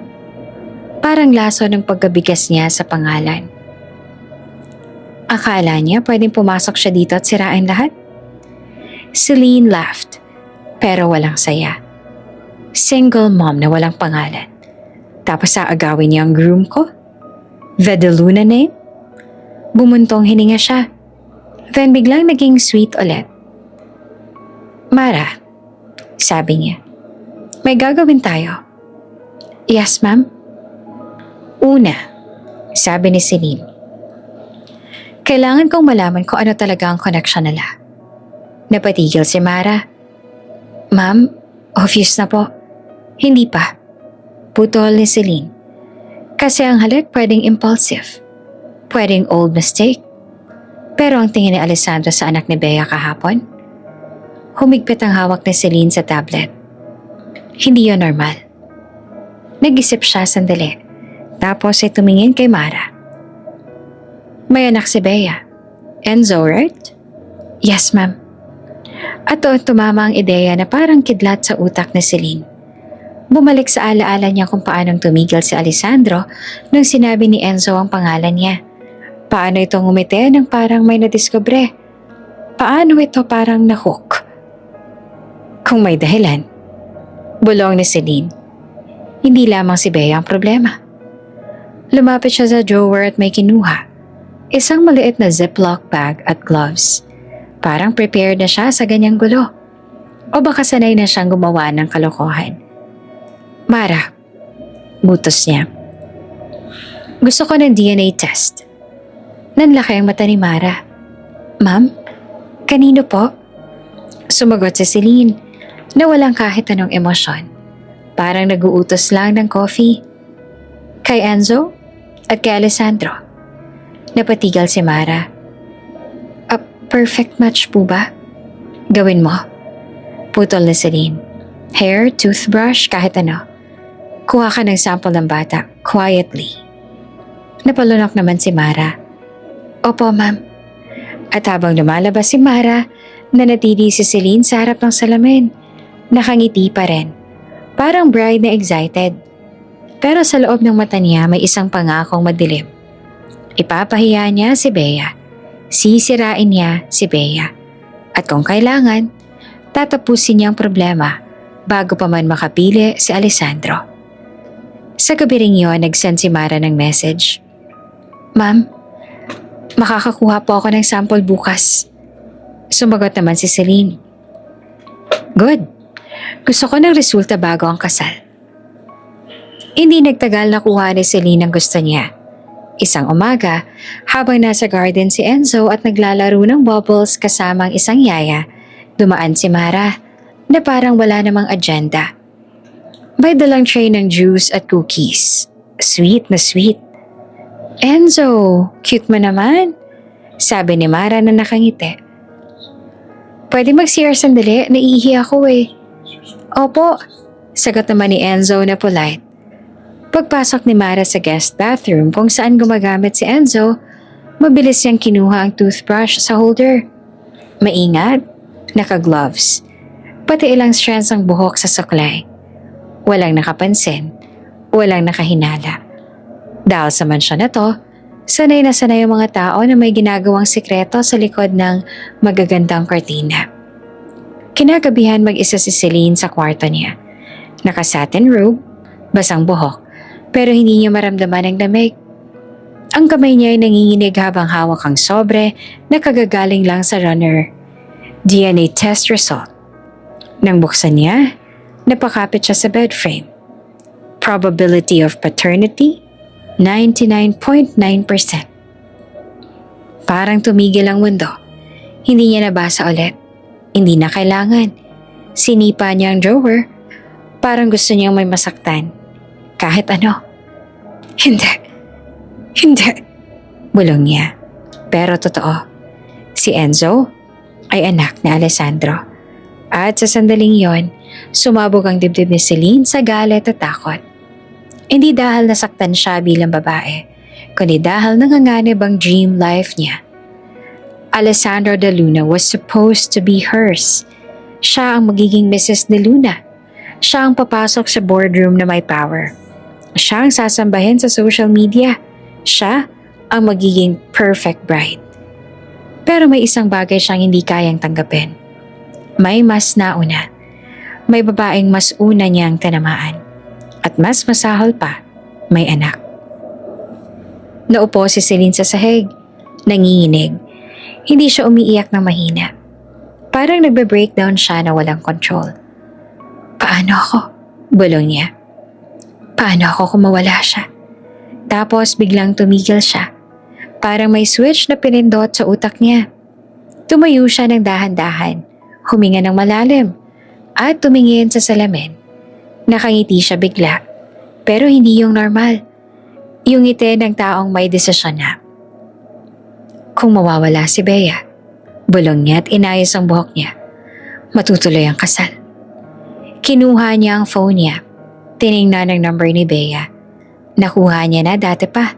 Kasi para kay Celine, kayang-kaya niyang kunin lahat ng gusto niya. Nag-type siya ng message. Simple, malinis. Parang concerned cousin. Bea, may problema ako. Please come to my condo hotel, kailangan kita. Tinitigan niya ang screen, tapos pinindot ang send. Pagkatapos kinuha niya ang DNA result na isinilid sa envelope ulit. Nilagay niya sa drawer na may lock. Parang baril na itatago muna hanggang tamang oras. At habang nakatitig siya sa dilim ng kwarto, isa lang ang nasa isip niya. Hindi niya kayang mawalan. Hindi niya kayang matalo. At kung kailangan niyang durugin si Bea para mabuhay ang perfect life niya, gagawin niya. Sa kabilang kwarto ay nag-vibrate naman ang phone ni Bea. Pagtingin niya, nagbagong mukha niya. Message from Celine. Nanginginig ang kamay ni Bea habang hawak ang cellphone. Hindi siya mapakali simula nang mabasa ang text ni Celine. Bea, may problema ako. Please come to my condo hotel. Kailangan kita. Ilang beses niyang binasa, umaasang may iba pang kasunod. Na baka joke lang, na baka hindi totoo. Pero kilala niya si Celine. Hindi ito humihingi ng tulong. Humihingi ito ng pagkakataon. At mas lalo siyang kinabahan dahil sa huling linggo, parang may pagbabago sa paligid. Yung mga tingin ng staff, yung katahimikan kapag dumadaan siya. Yung biglang pag-iwas si Mara, may something. May dumidiin sa hangin. Pero kahit na ganon, hindi pwedeng hindi siya pumunta. Kasi, paano kung may balak si Celine laban kay Enzo? Paano kung gagamitin ni Enzo para takutin siya? Paano kung hindi niya kayang i-risk? Kaya lumapit siya sa kwarto. Tiningnan ng anak niya na mahimbing ang tulog. Hinaplos niya ang buhok ni Enzo. Anak, bulong niya. Sandali lang ako ha, aalis, babalik ako agad. Tumayo siya at kinuha ang bag. Lumabas ang mansyon na hindi nagpapaalam. Tahimik ang gabi. Pero sa puso niya, parang may nagwawala. Pagdating niya sa condo hotel ni Celine, mas lalo siyang nandiet. Matangkad ang building, glass ang pader. May security sa loob na parang airport. Habang papasok siya, nag-aabang ang receptionist. Name, ma'am? Bea? Bea Rivera, sagot niya. Parang may instruction na dahil mabilis siyang pinadaan. Penthouse level, ma'am. Unit 72. Napalunok si Bea. Penthouse. Siyempre, si Celine yun. Pag-akit niya sa elevator, ramdam niya ang bawat segundo na lumilipas. Para siyang dinadala sa hukay ng sarili niyang kaba. At nang bumukas ang pinto, may lamig na sumalubong sa kanya. Hindi aircon kundi pakiramdam. Pagdating niya sa unit door, kumatok siya. Celine? Tawag niya. Ako to, si Bea. Walang sumagot.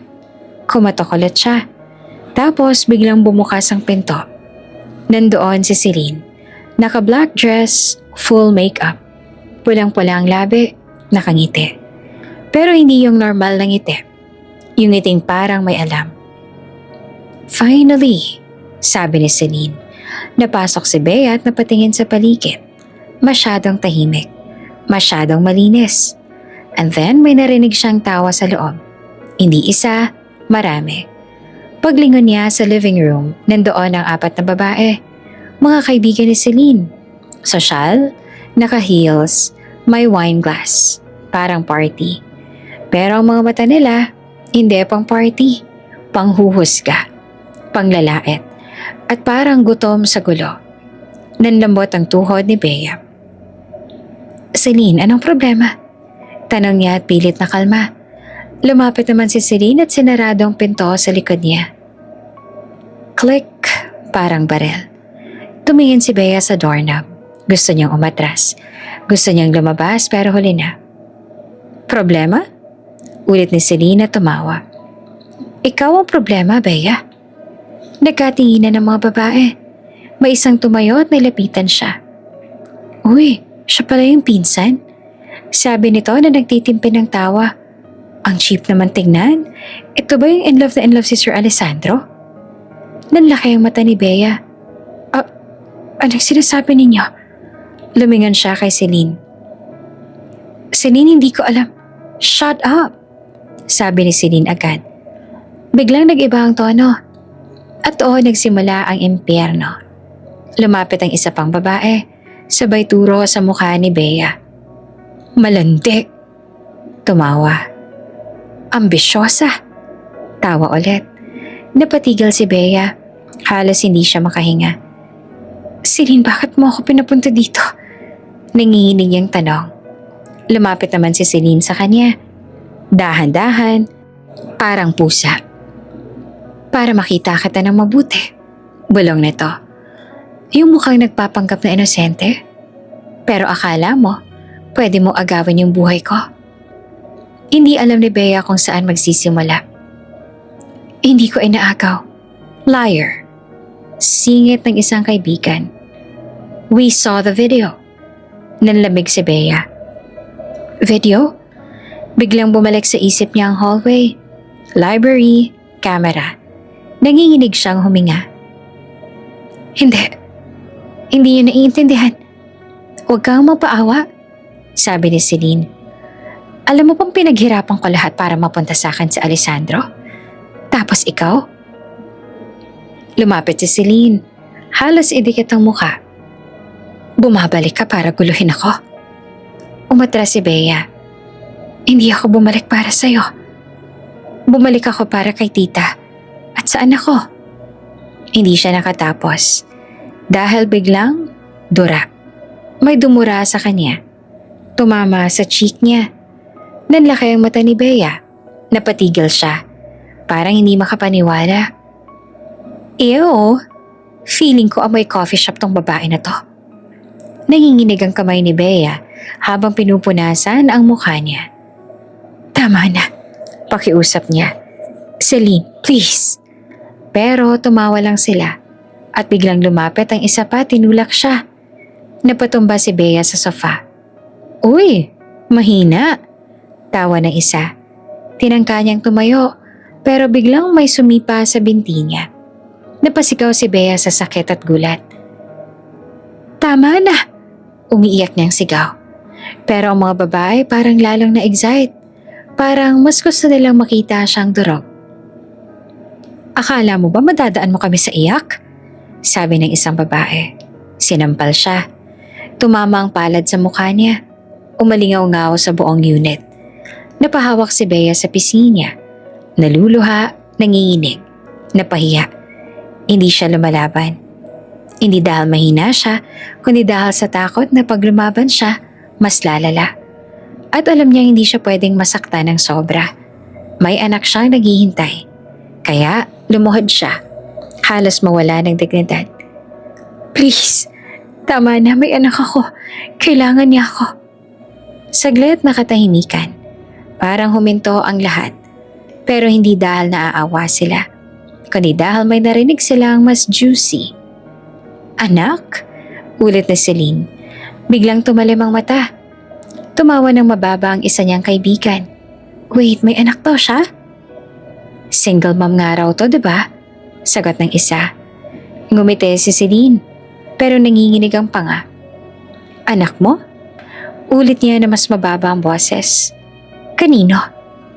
Umiling naman si Bea at umiyak. Huwag mo nang tanungin. Pero si Celine parang biglang nabuksan ang pinto ng utak. Parang biglang nag-connect ang lahat. Si Alessandro na sobrang lambing kay Enzo, yung titig, yung interest, yung pamilyar na mata, at may hawak siyang DNA result. Alam niya na.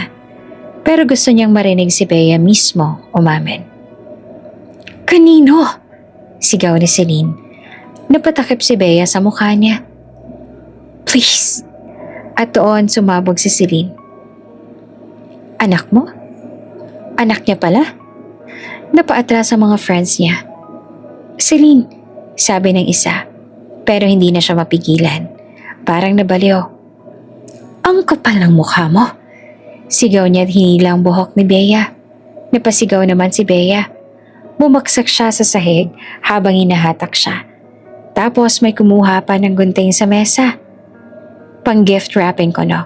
Pero sa kamay ng baliw naging sandata. Hindi mo deserve ang buhay ko, sigaw ni Celine. At kinupit niya ang buhok ni Bea. Hindi man lahat, pero sapat para mapunit ang pride niya. Umiiyak si Bea. Sumisigaw, nagpupumiglas. Celine, tama na, please. Pero lalo lang nag-init ang ulo ni Celine. Kinuha niya ang phone ni Bea mula sa bag. Give it back, sigaw ni Bea. Pero ngumisi lamang si Celine. Parang wala ka matawagan. Bulong nito, tsaka inihagis sa sahig. Dinurog pa niya gamit ang takong. Isa sa pinakamasakit na tunog sa mundo. Para kay Bea parang hindi phone ang nasira, kundi ang huling chance niyang humingi ng tulong. At nang makita ni Bea ang basag na screen, bumigay ang tuhod niya. Wag, pakiusap. Lumapit naman si Celine sa kanya. Nakayuko at sa mismong tenga niya ay bumulong, mahina. Pero mas nakakatakot kesa sigaw. Hindi ka lalabas dito ng buhay. Nanlaki ang mata ni Bea. Bumilis ang paghinga niya. Celine, hindi mo gagawin to. Ngumiti si Celine, sabay turo sa mga kaibigan niya. Kunin niyo siya. At sa isang segundo, hinawakan siya ng dalawa. Isa sa braso, isa sa balikat. Pumigla si Bea, pero ang lakas nila. At sa huling sandali bago siya tuluyang hatakin papunta sa loob ng unit, nakita niya ang sariling refleksyon sa salamin. Duguan ang labi, wasak ang buhok, walang phone, at tanging laman ng utak niya. Enzo, anak ko, paano na kung hindi ako makabalik? Malamig ang sahig at mas malamig ang tingin ng mga taong nakapaligid kay Bea. Hindi na siya makasigaw, hindi na siya halos makagalaw. Magmula nang binugbog siya ng mga kaibigan ni Celine, parang nagiwahiwalay ang katawan niya sa sakit. Pisngi niyang namamaga, labi niyang may dugo, balikat na masakit tuwing hinihinga. At ang pinakamasakit, yung pakiramdam na wala siyang kakampi. Tumayo ka, utos ng isang babae. Pero hindi makatayo si Bea, nanghihina siya. Kaya ang ginawa nila, kinaladkad siya, parang sako. Huwag niyo naman masyadong patayin agad, sabi ng isa, tumatawa pa. Baka umiyak pa ng maayos. Tumahimik ka, malamig na sabi ni Celine. Huwag kang maingay. Kung may makakakita sa atin, lagot tayo. Ngumisi ang isa. Relax, Celine. May plano tayo at perfect na to. Nakatawa pa rin sila habang dinadala siya palabas ng unit. May elevator na exclusive, private. Walang CCTV sa loob dahil si Celine ang may access. Sa loob ng elevator ay tulala si Bea. Naririnig niya ang pag-uusap nila kahit walang underwater ang pandinig niya. Dadalhin natin sa rooftop muna, sabi ng isang kaibigan ni Celine, si Bianca. Yung mukhang mayabang na laging may designer bag. Rooftop? Mahina't garalgal na tanong ni Bea. Tinapik ni Bianca ang pisngi niya, parang nang-aasar na bata. Oo, tanga, sabi nito, para mawala ka na. Napaigtad si Bea sa sakit. Bakit niyo ba ito ginagawa? Umiiyak na bulong niya. Hindi ko naman kayo inaano ah. Sumingit si Celine. Nakatitig sa kanya na parang wala siyang halaga. Dahil buhay ko to.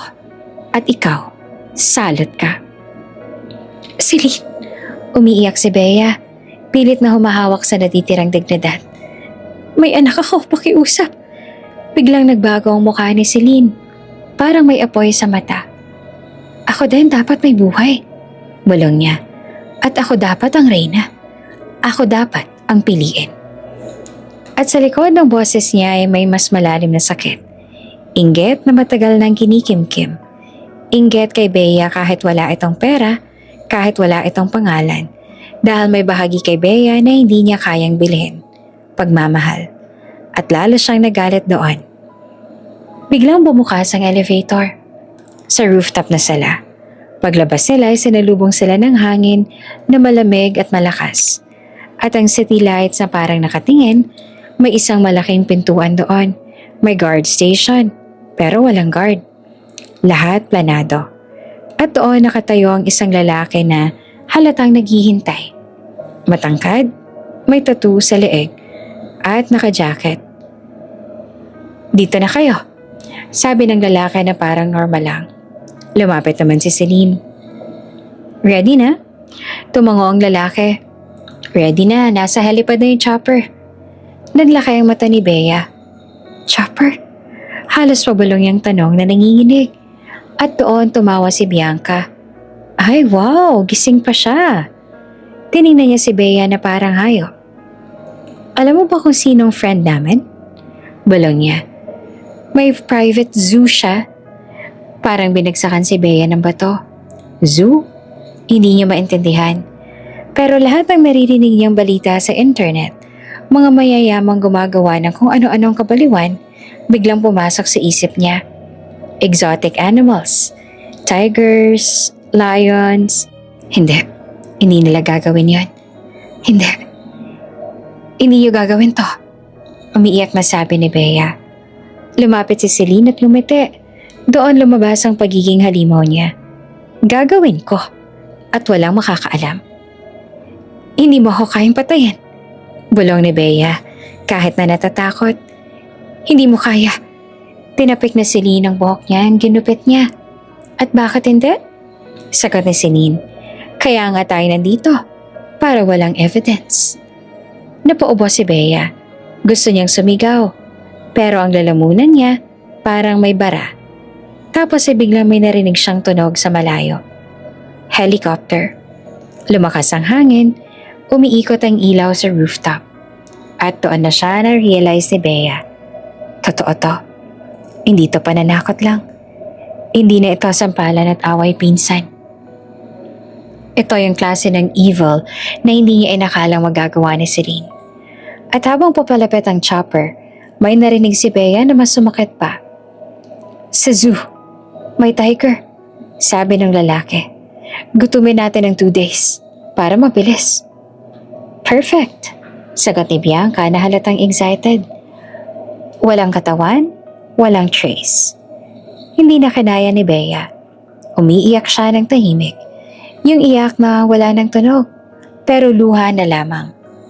Pinilit niyang gumalaw pero hinawakan siya ng dalawa. Nadapa siya, tumama ang tuhod niya sa semento. Napaalpa siya ng impet na sigaw. At sa sakit, sa takot, doon na tuluyang napaluhod na parang wala ng lakas lumaban. Tumingala siya sa langit. Walang bituin, puro ulap. Pero kahit ganon, doon siya kumapit. Sa huling pag-asa. At sa gitna ng hangin, ingay ng chopper at mga halakak na mga taong gustong pumatay sa kanya, pumikit si Bea at nagdasal. Lord, bulong niya at nanginginig ang labi. Hindi ko po alam kung bakit nangyayari to. Humigop siya ng hangin, nanginginig. Pero, iligtas niyo po ako para kay Enzo. Parang huminto ang oras kasi biglang pumasok sa isip niya ang mukha ng anak niya. Yung tawa. Yung lambing. Yung mommy araw-araw. Please, bulong niya ulit. Para sa anak ko. At sa sandaling iyon, ninila siya ng 2 babae papunta sa malaking pintuan sa rooftop. Yung pintuan papunta ng helipad. Pinilit niyang kumapit sa sahig, pero hinampas siya sa likod. Bilis! Bago pa may makaistorbo. Umiyak si Bea habang kinakaladkad siya. At sa huli niyang tanaw, nakita niyang kamay ni Celine na humawak sa doorknob. Dahan-dahan itong pinihit. At sa pag-unat ng pinto, bumungad ang ingay ng hangin at ilaw ng helipad.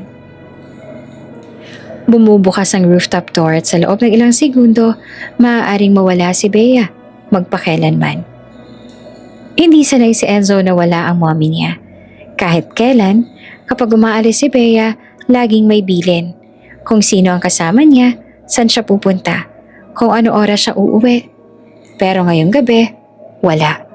Kahit isang text, wala. Kahit isang tawag, wala. At mas nakakatakot, hindi na rin sumasagot ang cellphone. Naupo si Enzo sa kama ng guest room. Iyakap ang unan, pinipigil ang luha. Mommy, bulong niya. Nasaan ka na? Lumipas ang oras pero lalo lang siya kinakabahan. Tiningnan niya ang relo sa wall. Lagpas 11:00 na. Tumayo siya at lumabas ng kwarto. Naglakad sa hallway ng mansyon na parang multo. Tahimik pero matapang. May nakita siyang guard sa baba. Kuya guard? Mahina niyang tawag. Oh Enzo, bakit gising ka pa? Kasi po wala pa po si mommy. Sabi ni Enzo na nanginginig ang boses. Hindi na po sumasagot phone niya eh. Napakunot ang noon ng guard. Ha? Saan siya pumunta? Umiling si Enzo. Hindi ko po alam, basta umalis siya. Nagkatinginan ng dalawang guard. Isa sa kanila, mukhang seryoso. Baka nasa labas lang. Pero biglang naputo lang sabi niya nang may dumating na bagong info sa radio. Unit 72, Condotel. May report ng commotion earlier. Sabi ng radio voice. Nanlaki ang mata ni Enzo. Condotel? Bulong niya. Yun po yung kay Selena. Biglang nagbago ang mukha ng guard. Wait, doon pumunta si mommy mo? Tumango si Enzo. Halos naiiyak. Opo, kasi nakita ko po yung message kanina sa phone niya. Si Tita Celine po nag-text. Nagpalitan ng tingin ng guards. At isang guard mabilis na humawak sa radio. Sir, may possible missing person. Single mom.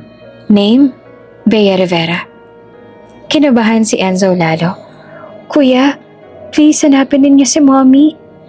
Yumuko ang guard at tinawakan ng balikat ng bata. Okay, Enzo. You did the right thing. At doon na nagsimula ang gulo. Sa kabilang dulo naman ng mansyon, papasok pa lang si Alessandro galing sa emergency meeting dahil dinelay niya ang kasal. Kunwari dahil business. Pero ang totoo, gusto lang niyang manatili si Bea sa paligid. Gusto niyang mabantayan. Gusto niyang madurog ang secrets niya. Pero bago pa siya makapasok sa kwarto, biglang lumapit ang head of security. Sir, may report po. Missing si Bea.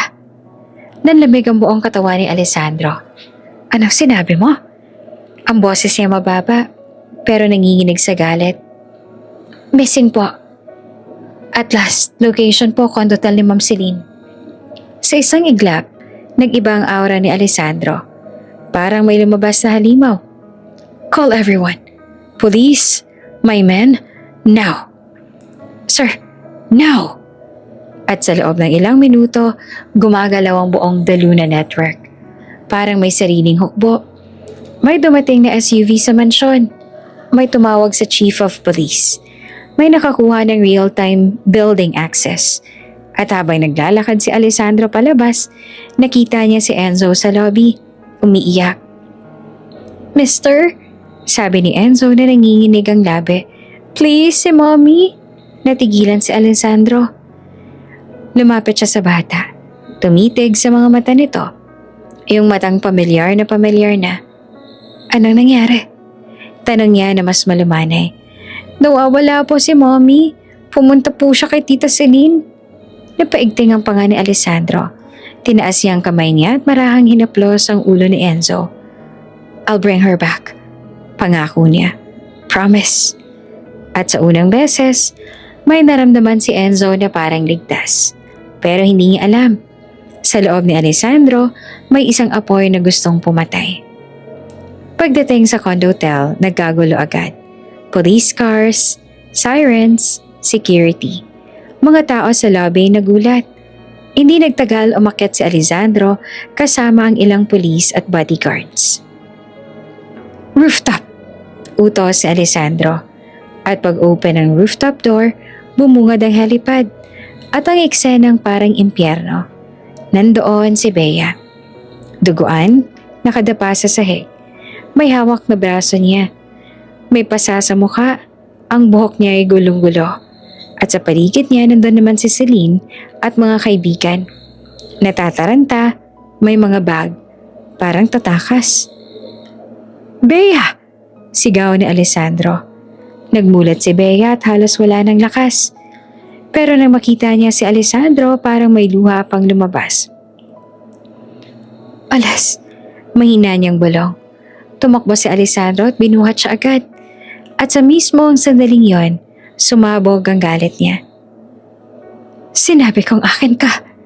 Sigaw niya na nanginginig ang braso habang yakap si Bea. Nagulat ang lahat. Si Celine nanlaki ang mata. Alessandro, anong pinagagagawa mo? Ako ang fiancé mo. Tumingin naman si Alessandro kay Celine. Malamig na malamig. Parang walang pagmamahal. Parang wala nang natira. Higit pa sa halimaw ang ugali mo, Celine. Sabi niya at bawat salita ay parang kutsilyo. Hindi ka nararapat na maging asawa ko. Hindi. Sigaw ni Celine. Kasalanan niya to. Siya ang nagsimula. Hindi na siya pinakinggan ni Alessandro. Tinuro niya ang mga kaibigan ni Celine. Arrest them. At sunod-sunod, kinapos ang mga babae ng sigaw habang nilalagyan ng posas. Si Celine nanginginig, parang mababaliw sa galit. Pero si Alessandro, hindi na siya tiningnan. Niyakap niya si Bea ng mas mahigpit. Parang kung bibitaw siya, mawawala ulit. At habang hawak niya si Bea, naramdaman ni Bea ang dibdib niyang umiinit. Hindi dahil sa pag-ibig, kundi dahil sa galit na galit si Alessandro para sa kanya. At doon niya na-realize, hindi lang ito tungkol sa halik. Hindi lang ito tungkol sa nakaraan. Ito na ang digmaan. Habang yakap ni Alessandro si Bea, nanginginig naman ang boses niya, parang umiiyak sa galit. Kung may nangyari sa'yo, tatapusin ko silang lahat. Bulong niya. 3 araw pagkatapos ng rooftop incident, parang nag-iba ang mundo. Hindi na tahimik ang mansyon. Hindi naglamoroso ang preparations. Ang dating parang fairy tale wedding naging crime scene sa chismis ng buong bansa. Sa balita, kumalat ang headline. Bride-to-be and friends arrested in shocking condotel incident. Hindi man nabanggit agad ang buong detalye, sapat na ang mga kuha ng pulis, mga posas, at iyakan sa lobby para mag-init ang social media. At si Celine, wala na ang reyna. Nasa kulungan na siya, kasama ang mga kaibigan niyang tumawa habang sinasaktan si Bea. Habang si Bea naman, nakahiga sa private room ng The Luna Hospital Wing. May IV at may bandage sa braso. Namamaga pa ang mukha niya, pero mas masakit ang bigat sa dibdib. Hindi siya makatulog, hindi dahil sa sugat, kundi dahil sa takot na sa susunod na mangyayari. Dahil ngayon, alam na ni Alessandro ang lahat. At si Enzo, nasa kabilang kwarto. Pinababantayan ni Alessandro sa pinakamaasahang nurse at security. Hindi niya pinapalapit ang kahit sino. Parang takot siyang umulit. Dumating si Tita Corazon sa hospital ng madaling araw. Hindi ito nakadress, wala na ring alahas. Mukha itong tuliro, para bang biglang tumanda ng 10 taon. Pagpasok niya sa kwarto ni Bea, parang may luhang naipon sa mata niya. Bea, mahina niyang tawag, tumingin si Bea, pagod ang mata niya. Tita, lumapit si Tita Corazon at nanginginig ang kamay. Hindi niya mahawakan si Bea ng maayos. Parang natatakot siyang masaktan ito. Ako, napahikbi ito. Hindi ko alam. Hindi ko alam na ganyan kalala si Celine. Tahimik si Bea. Hindi niya alam kung ano ang sasabihin.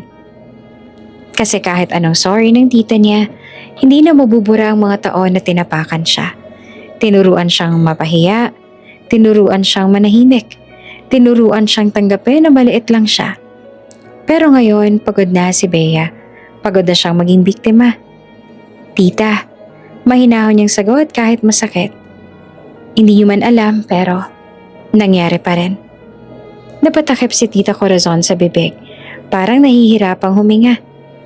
Patawarin mo ako. Hindi sumagot si Bea. Hindi dahil ayaw niya, kundi dahil, ang totoo, hindi pa niya alam kung kaya niya.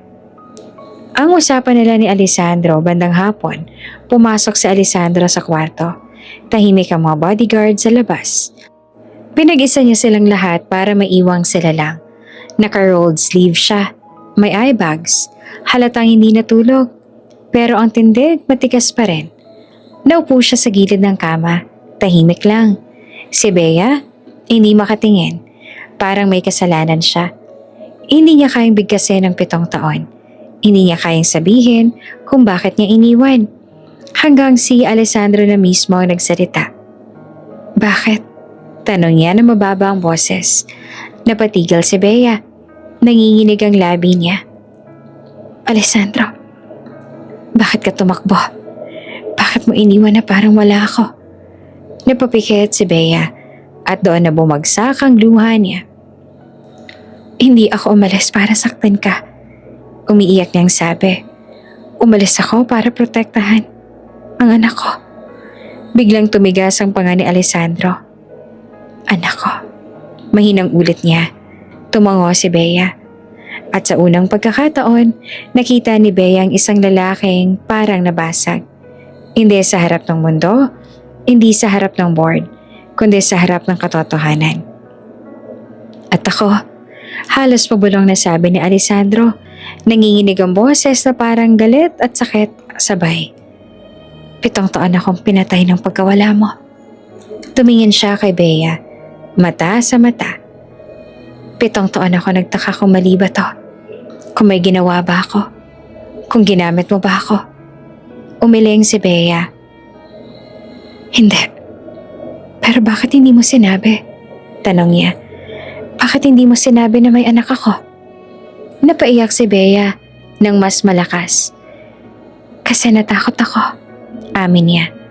Natakot ako sa mundo. Natakot ako na kukunin mo siya. Natakot ako na wala akong laban. Tumahimik si Alessandro. Tapos dahan-dahan, hinawakan niya ang kamay ni Bea. Hindi mahigpit, hindi marahas. Kabaligtaran ng lalaking kinatatakutan niya. Hindi ko kukunin. Mahina niyang sabi. Hindi ko kayo kukunin. Nagtaas siya ng tingin. Kukunin ko kayo kasi pamilya ko kayo.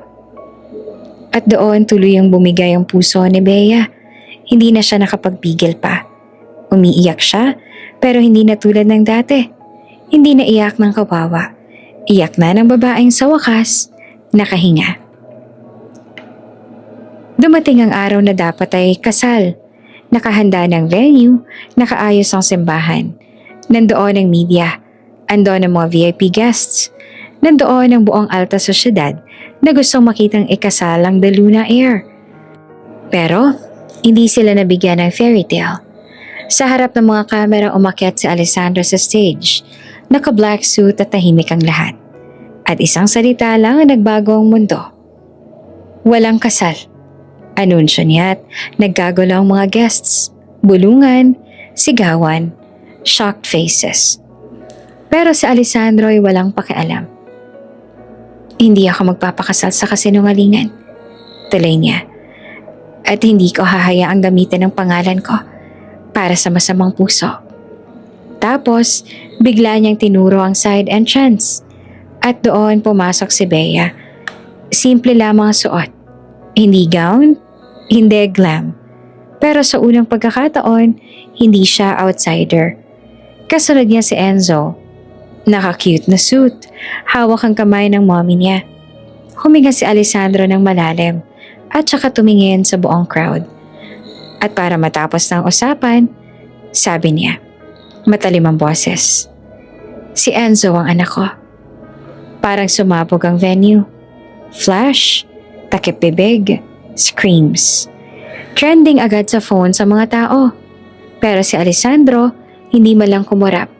Lumapit siya kay Bea at Enzo. Lumuhod siya sa harap ni Enzo. Hi, sabi niya na mas malambot na ang boses. I'm your dad. Nanlaki ang mata ni Enzo. Tumingin muna siya kay Bea. Parang humihingi ng confirmation. Tumango si Bea at habang umiiyak, biglang umiti si Enzo ng malaki tunay. Alam ko po, kasi hawig po tayo. Natawa si Alessandro. Unang tawang totoong totoo. At sa gitna ng gulo at ingay, niyakap niya ang kanyang anak. Mahigpit, parang hindi nabibitaw. Makalipas ang ilang buwan, tahimik na ang balita. Nakalaya na si Bea sa takot. Nakabangon na siya sa hiya. At sa isang araw na hindi na kailangan ng validation ng mundo, isang maliit pero eleganteng kasal ang naganap. Hindi para sa kamera, hindi para sa alta, kundi para sa puso. At sa simbahan, nakawayat si Bea. Pero hindi na siya yung babaeng nanginginig sa sulok ng ballroom.